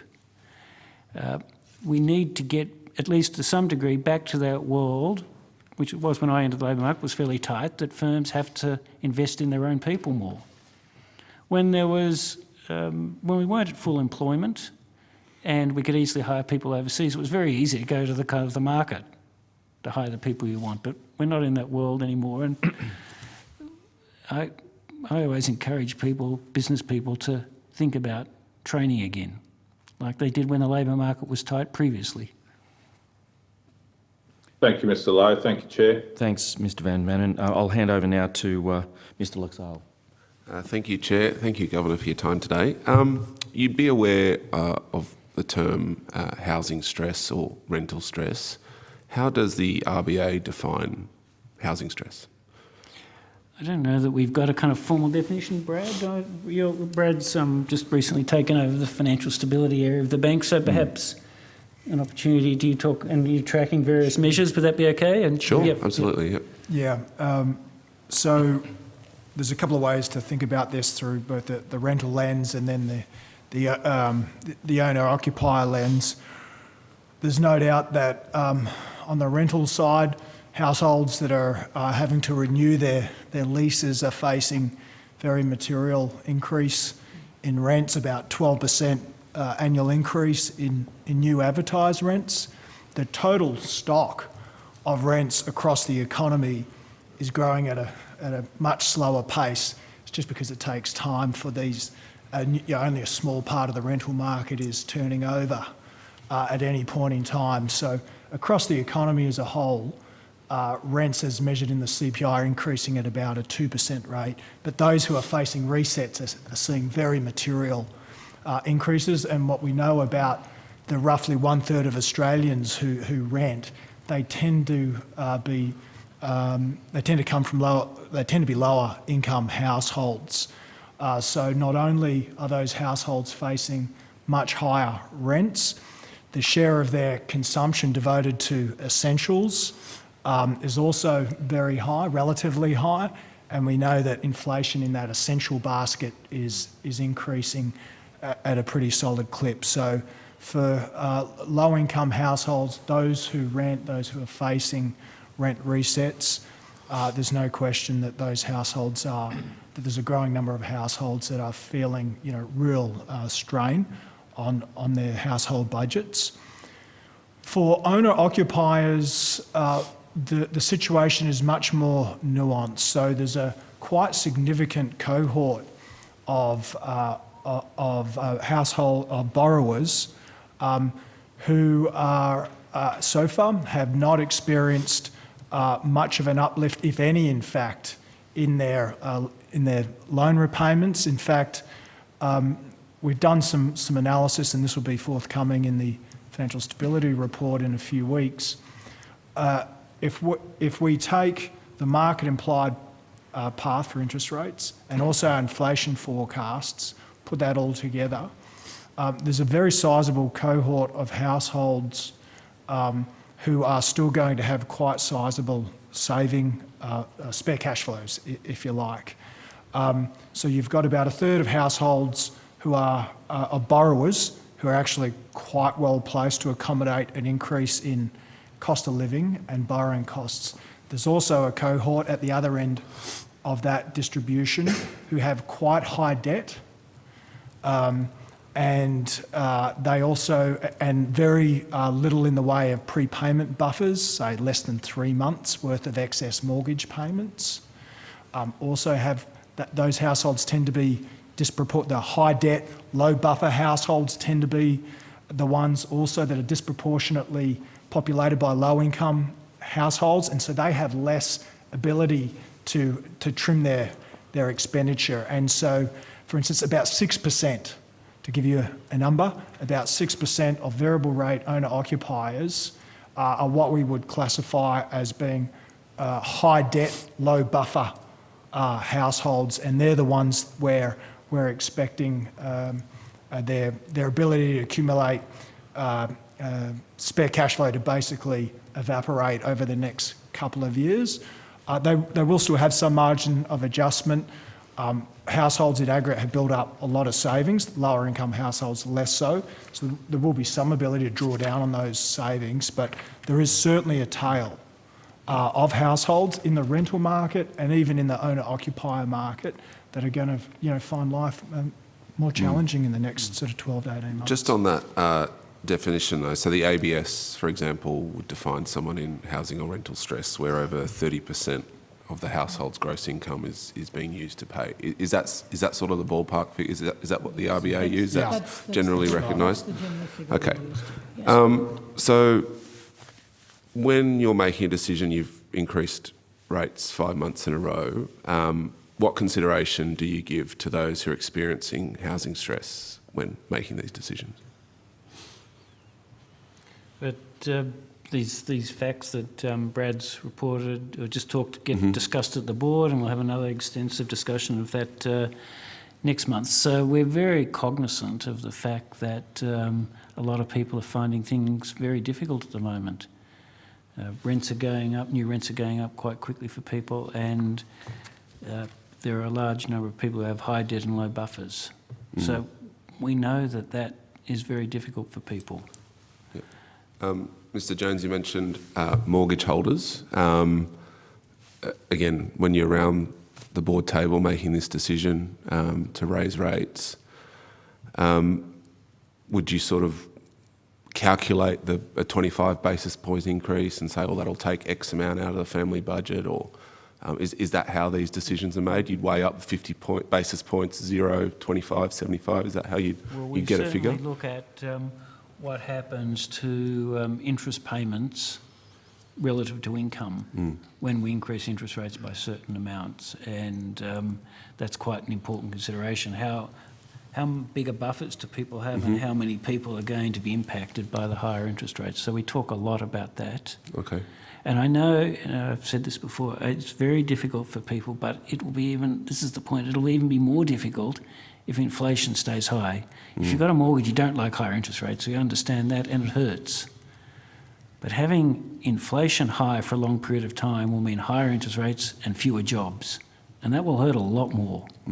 So I know it's unpleasant for this year, but I ask people to look through this year, and if we can manage this successfully, then we can look forward next year with rising real wages again. Australians having jobs at rates they haven't had in many, many years, and being able to get the hours they work, young kids having jobs, and female and participation rising, and participation by older Australians. So I know this year is very difficult, particularly for people without buffers, but if we manage this well as a country, we can look forward to prosperity again. Okay. And we can put that at risk, though, if we say, well, it's all too hard, we don't want to cause any pain for anyone. We'll put that at risk. I'd like to separate mortgage holders and renters, if that's okay. There's always a lot of analysis in the public domain on how rate rises impact mortgage holders. Figures always come out in a news article that say on $1 million loan you're paying an extra $288. It's very simple analysis, and I would imagine they'd be the same figures you use, as you just told us. So, how does the RBA measure the impact of rate rises on renters? On rent, most of the time it doesn't have a direct impact on rent. Some landlords have recently been saying that higher interest rates are going to lead to higher rents. because they've got higher costs of financing and they're going to pass that through into rents in a tight rental market. So some say that. I don't think that's a first order effect on inflation. You've just the had o- the Mr other- Jones say we're sorry. seeing 12% increases and at the time when interest rates have been increased. Are you saying they're not related? If they're related, it's only very marginal. The rents are rising quickly, not because interest rates are going up, but the rental market's tight. You know, it had been, and remember, during the pandemic, many landlords did not put their rents up, and some even gave kind of rent holidays to people. That was part of the kind of the social contract that was constructed. Now that the pandemic is, let's hope, behind us, the rental market's tight, and there's some catch-up going on. And it's difficult for people. I don't think it's not higher interest rates that are driving higher rent, it's the tightness in the rental market. I might also just add briefly there that there's been changes in household formation in this period. So you might remember in the pandemic, in fact, the vacancy rates for rent went up because people moved home, people lost jobs, and share houses were disbanded. And I think what we're observing now is a little bit of a switch in the way people want to live. If you're going to rent, you might rent with a smaller group of people. You might rent with only one other people rather than shared houses. So there's a supply-demand thing going on here which goes to the point Sure, that but Phil's making. there's supply demand for mortgage holders as well. So again, I'll just read a quote from an article from Nine News, which is titled, it's a pretty aggressive title, Australia is facing a $158 billion mortgage time bomb. And this is from the 13th of September by Nick Pearson. He's got analysis here that says, since May, when the cash rate was now a long-forgotten 0.1%, that represents an increase of more than $600 a month for those with a $500,000 loan and an eye-watering 5-month increase of more than $1,200 for those with more than $1 million owing on their mortgage. Again, I asked Governor, what is the impact of a 225 basis point increase on renters? I think the increase, it's not particularly large. There'll be some flow through to some renters because some landlords will put their rents up because of higher interest rates, but it's not a first order effect. Right. Yep. So in my electorate of Bennelong, 40% of tenancy is those are renters. Yep. In nearby Parramatta, where Dr. Charlton is, it's 45%. In New South Wales, renting has overtaken mortgage owners for the first time in the 10 years that I've looked back.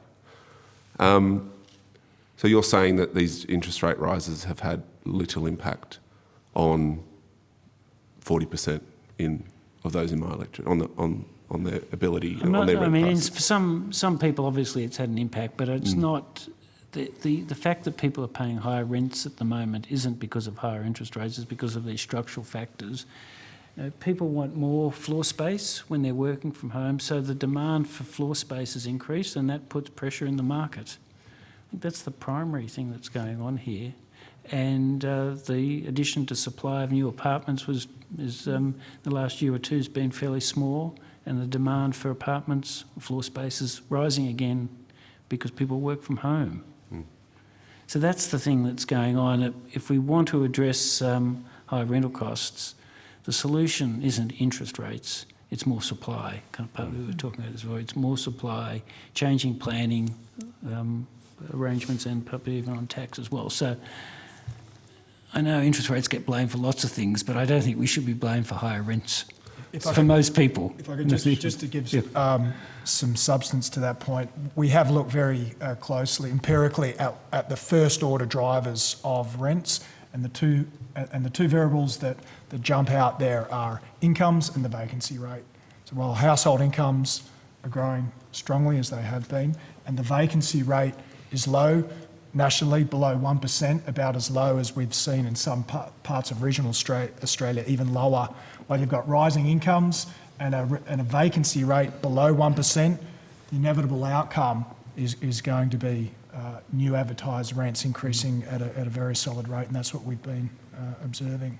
Just finally, you said in a previous answer that you give great consideration, I'm paraphrasing here, to the increased mortgage repayments. Yeah. And from what I'm hearing is that you don't give that much consideration to the same, but for renters. Is that a fair assessment? We're understanding, we spend a lot of time trying to understand the pressure on household budgets, and rents for many people is a very significant share of their budgets, So when we're understanding the pressures on household finances, we pay a lot of attention to rentals.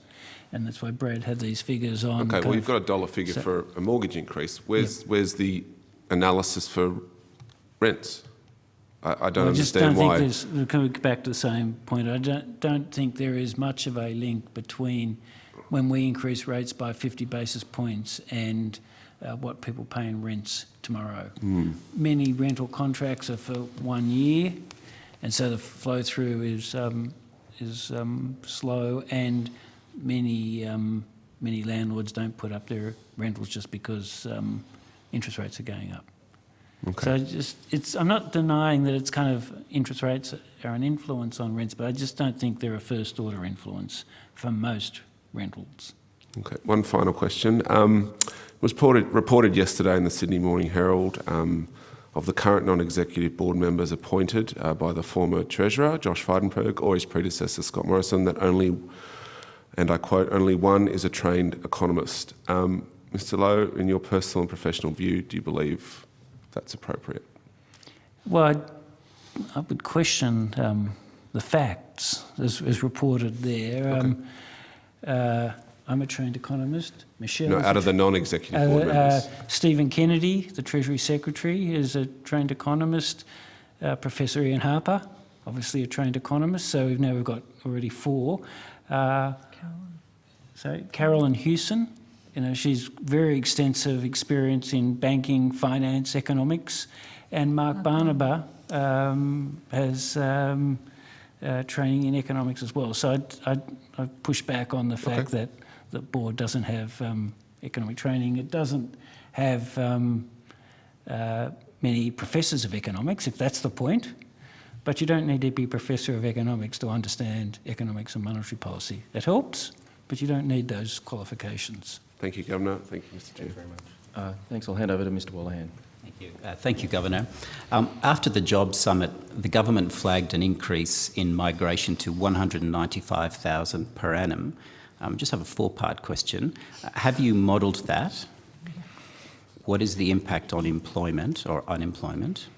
What is the impact on inflation? And then finally, the impact on rent and house prices. Good questions. Perhaps I can share my kind of perspectives here. I think opening up the borders again and having immigration resume is incredibly important for the country's longer run prospects. So this is how I think about immigration, that Australia has benefited hugely from immigration. Almost 50% of the population were born overseas or have one parent who was born overseas. It's brought a dynamism to our country that very few other Western countries have. So I think it's one of our key national assets. So that's how I think about kind of immigration. It's the long-term benefits we get from it rather than in the short term.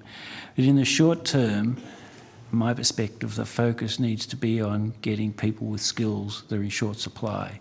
Because I hear many businesses say they want to expand, they want to invest, but they can't get the people to do the expansion and the investment. And that's creating bottlenecks in the economy, and if we can blast through those bottlenecks with more people, we'll have higher output and higher income. So we need to focus on skills. I'm not sure that higher immigration has much effect on the unemployment rate. If you think about it in the kind of the perspective of an individual business, it's pretty clear. You can't undertake an investment, you can't hire a worker, so you get a worker from overseas and things look better for you, and the labour market constraints ease. But when that worker is finished working for you, they go home, they've got to live somewhere, they've got to eat, they go to the doctor, they go out and entertain themselves, maybe their children need to get educated, and when they do all those things, that creates additional demand for labour. So the worker comes in and supplies more labour for the firm, but when they go home, they create extra demand for labour in the economy. So at an aggregate level, I don't think immigration really is going to make that much of an effect on the overall dynamics in the labour market or the unemployment rate. But it's incredibly important in delivering skills to people, for businesses, and for the longer run prospects for the country. So I don't think it really has much effect on inflation or unemployment in the short run, other than to the extent it can ease the supply bottlenecks and because you get people with the right skills. Thank you. I want to take you to an answer you gave Ms Spender about housing affordability. You downplayed the role of interest rates, and I'm sorry if I verbal you, but I wrote down, you said there isn't anything to do with the Reserve Bank or interest rates. I apologise if I've got that Sorry, wrong. can I just interrupt? Because I said the high level, the structural, Yeah. the fact we've got kind of structurally high housing prices isn't doing anything to the Reserve Bank. Full responsibility for the cycle around Sure. that high level. Sorry. No, that's all right. Yep. There's a 2019 RBA discussion paper written by Trent Saunders and Peter Tulip. It's titled A Model of the Australian Housing Market. And in the abstract, it says, we find that low interest rates explain much of the rapid growth in housing prices and construction over the past few years. How do you reconcile that abstract with what you've given today? Yeah, that's, I think they're, and Lucy can come in here if it's helpful.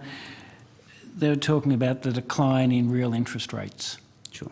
Which isn't something the Reserve Bank, I mean, we're the ones who actually deliver the level of interest rates, but we're really responding to broader forces which have levered lower real interest rates in the global economy. And when you have lower real interest rates, all asset prices go up. And that's what I think they're referring to. It's the lower real rates coming from global developments. And again, while we get the blame for that, we're just the institution that's delivering the lower nominal interest rates because of what's happened in the globe. So yeah, just to expand on that.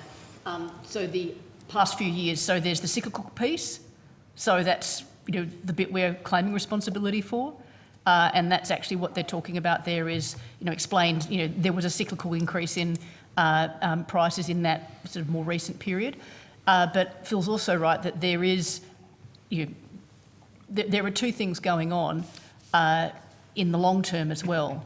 And one is that the decline in nominal and real interest rates over multiple decades, primarily in the 90s, did mean that there was a level shift in the ratio of houses prices to income.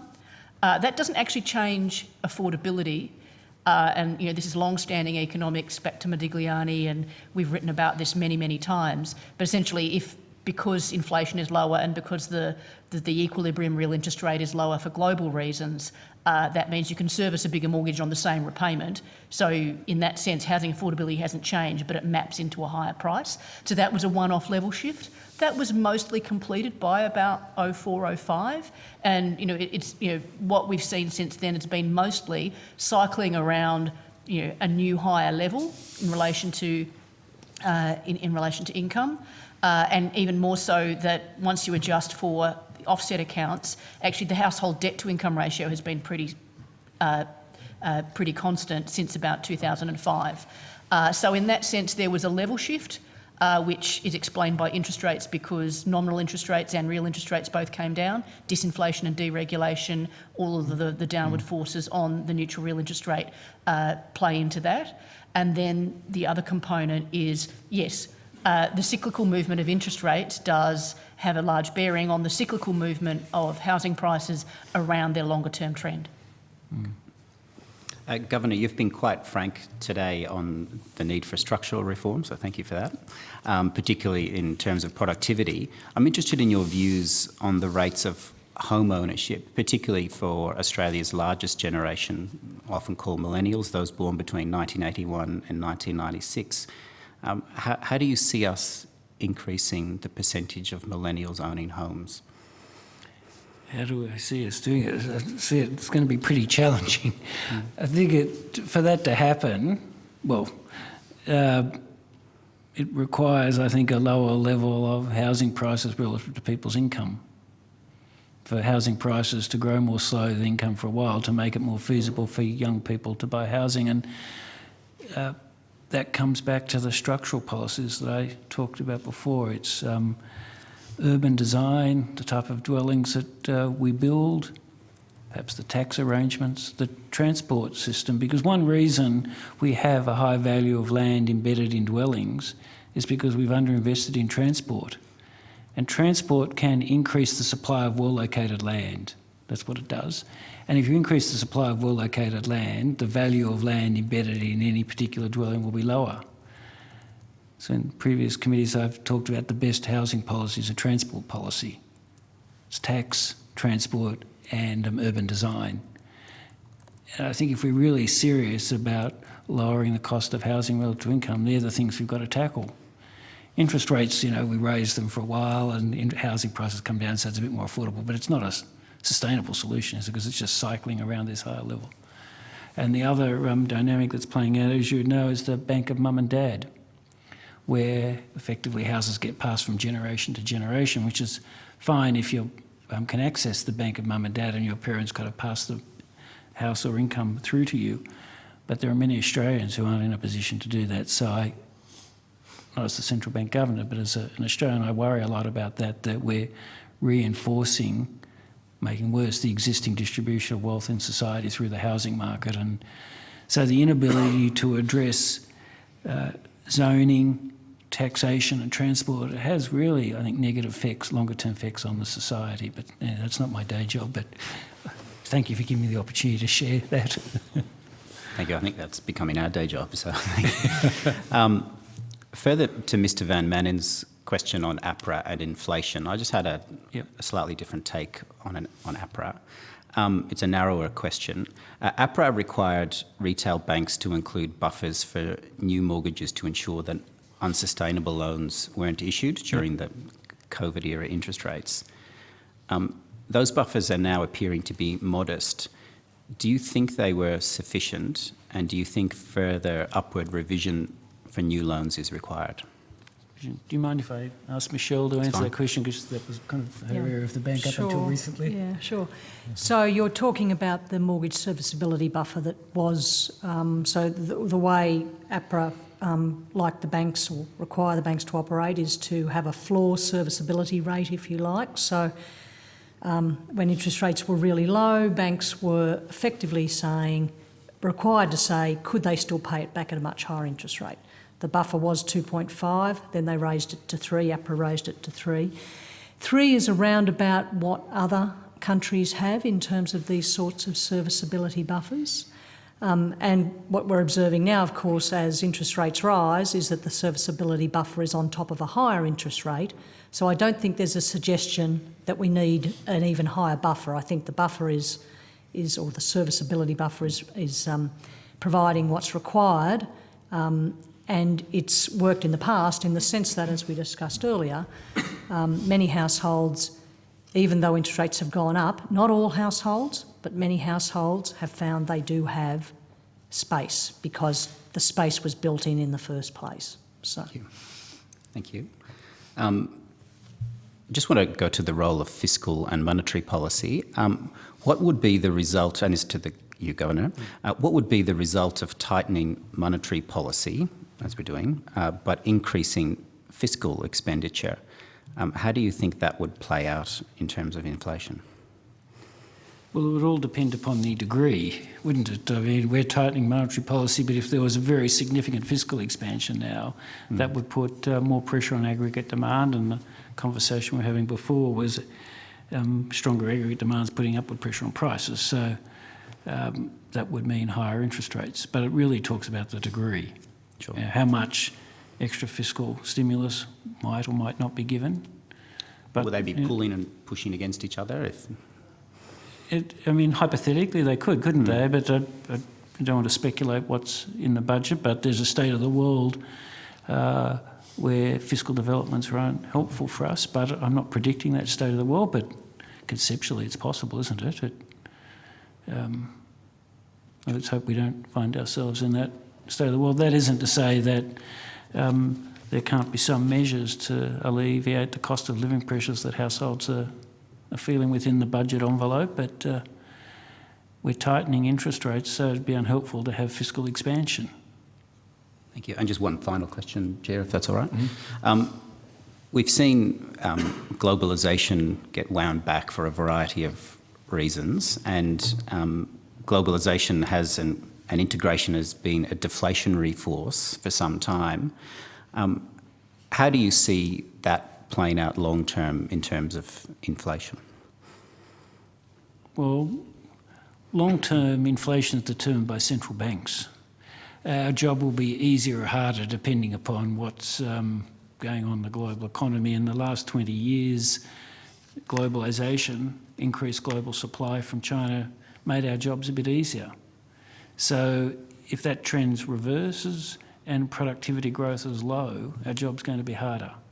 So it's not just deglobalisation, it's slower productivity growth and the demographics. Those things all mean slower growth in our real incomes, and our job of containing inflation is probably a bit harder, but ultimately the central banks determine the rate of inflation. Thank you, Governor, and thank you, Chair. Thanks very much. So I'll hand over now to Ms Payne. Thank you, Governor, and each of you for your time today and the opportunity to ask you some questions.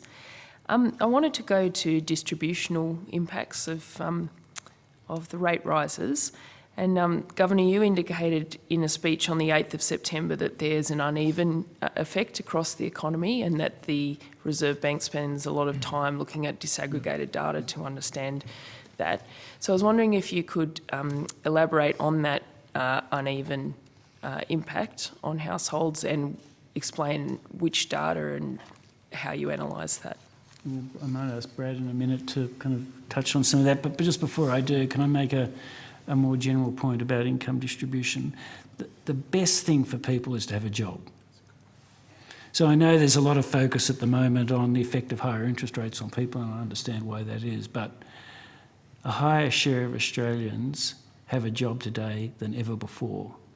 Female participation rate is the highest it's ever been. Youth unemployment's the lowest in many, many decades. People are getting the hours of work they want. They might have to work 2 jobs, but they're getting hours of work. So they are fantastic things for people's income and opportunity.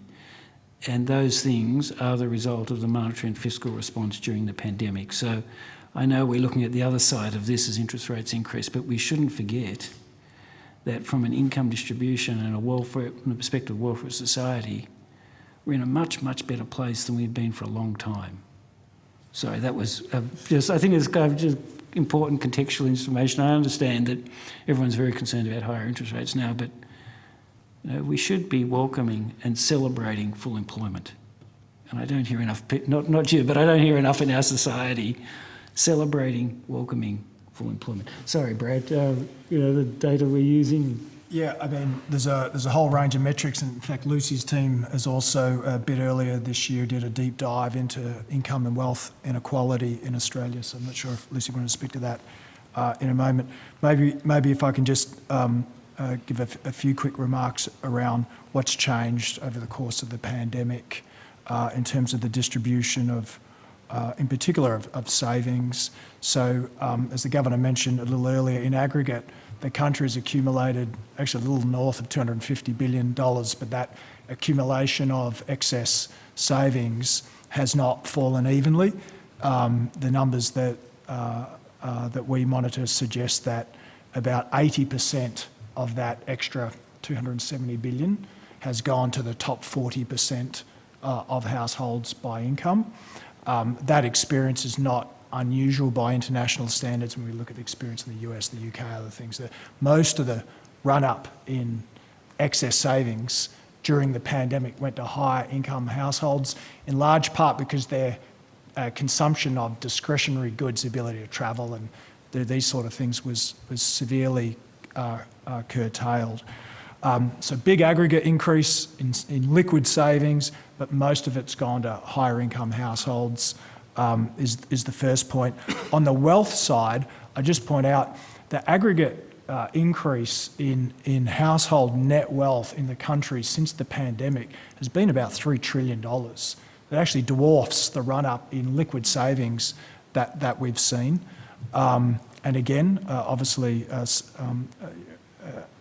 fair chunk of that has gone to higher income households. If I can just make one point about how we see some of the the stresses coming down the line from a disaggregated perspective, because to your earlier point, yes, we look at the aggregates. Spend a lot of time, we form policy on the basis of aggregates, but we are very, very attentive to how household finances are tracking at a disaggregated level. When we do scenario analysis, forward-looking scenario analysis, trying to get a handle on what sort of impact could future interest rate increases and increases in the cost of living have out to the end of next year, what we find is about 15% of borrowers are going to have their spare cash flows fully taken up by the increase in borrowing costs and the increases in the cost of living. Other households will have other margins of adjustment. They might be able to curtail consumption, discretionary consumption a little, or run down buffers, but about 15% of borrowers are not going to have any spare saving each month if the market path for interest rates and if our inflation profile is borne out. At the other end of the spectrum, about 1/3 of borrowers, both fixed rate and variable rate borrowers, are not going to have any increase in their payment, in their actual realised payments out to the end of next year. In the case of variable rate borrowers, it's because they've been prepaying to such a degree that even as interest rates go up, they're already servicing a mortgage at a rate that kind of can fully absorb that increase in interest rates. So there is a very uneven impact coming at us from both rising interest rates and rising cost of living. Lucy, if you wanted to give a bit more colour on the inequality side. I mean, in terms of the various data sets that we have available, of course, there's the Hilda survey that we have 20 years of experience with. The ABS contributes quite a lot of useful information on this, including the household income expenditure survey, or the survey of employment and expenditure and housing. We use surveys to get some colour on this. So some of the analysis that we've done on who ended up with the extra savings during the pandemic period, that was partly based on various commercial surveys that we have access to. So there's a range of different things. But I think the other point I'd make is the liaison. So in terms of how this is actually affecting people's experience. So we talk to all the retailers every month. And so, if the retailers that are mainly targeted at low-income earners are telling us a very different story to the ones who are perhaps more at the high end or in the middle market, that's telling us something. We also liaise with groups like the financial counsellors networks and the debt collectors. And I can tell you the debt collectors were bored during the pandemic because there was just so much support. An awful lot of the government support went to relatively low-income earners, and there were a number of people, particularly young people, who were actually receiving more income during the lockdown periods than they were when they were working. So these are all sources of information that we have. Well, that's very interesting. So just to go to you mentioned the retailers targeting low-income consumers tell a different story. What story if that are were to they? happen, I'm not saying that is what's happening, and obviously I can't talk about specific liaison contacts because it's all commercial in confidence, but the fact that we talk to all of them every month, some of the major retailers, and some of those have different target markets. And so if we were to hear the ones who mainly target lower income spenders, and if they were saying something very different, this is a hypothetical, if they were saying something very different to the ones who are high-end furnishings or much more discretionary, that's telling us something about where the impact of the various economic forces is lying. So we have a range of different information to triangulate, and that would be a very timely indicator. Okay, thank you. I just wanted to go now to climate disclosures, and obviously the RBA have advocated for a clear climate disclosure policy. So I was just interested how Australia compares internationally and how our current approach to climate disclosure, how that impacts on the availability of capital for the transition to net zero. Good question. Well, there are standards being developed internationally which The intention is they sit alongside the international accounting standards. There'll be international climate sustainability standards, and Australia's going to need to find a way to implement those here. And I think the government has a role to play there, and businesses also have a role to play. If we don't do that, we'll fall behind what international investors expect. So regardless of whether you think this is a good or bad thing, the investors want it. And if we don't do it, then they will be reluctant to invest in Australian businesses. So it's important that we keep pace with what's going on internationally, and we're working through the Council of Financial Regulators and with the government to make sure that happens. I think it's a really important issue. Thanks. And could you comment on what the impact of the government legislating our climate targets will have on that? Well, I think it was the legislation. I don't know enough about kind of the details, but the fact that Australia committed to net zero by 2050 was incredibly important, because I've had a lot of discussions with overseas central banks and investors, and they were always asking about Australia's commitment. And the fact that we had not signed up was people saying, well, are you really serious about this?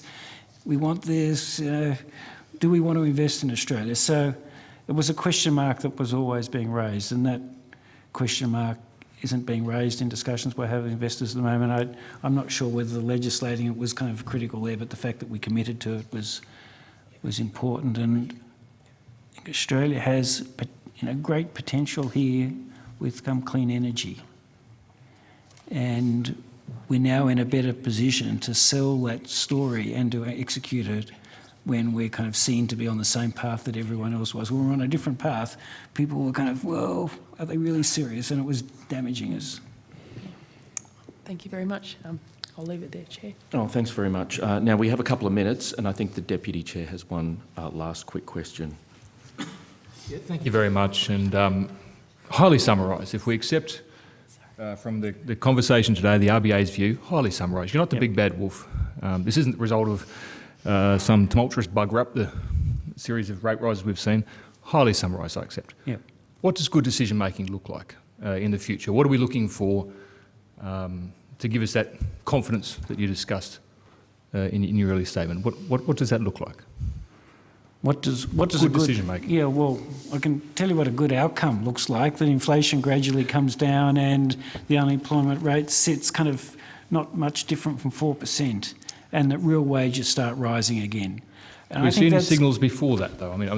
I guess I am. Yep. It is in that decision-making space that I think is the crux of that confidence that we've discussed. Well, the decisions I'm struggling to kind of come up with an answer, because I'm not quite sure what the question is. The Reserve Bank Board will, meets each month and goes through all these considerations we've been talking about: the global situation, the pricing and wage dynamics in the economy, what's going on with households, and we spend a lot of time, as we have at this hearing, talking about what's going on at the individual household level and how various parts of the community are being affected. So, good decision making looks, I think, a continuation of that, putting these various factors together and trying to make what I'd say are very difficult decisions that affect people unequally. And we know we're making some people very unhappy.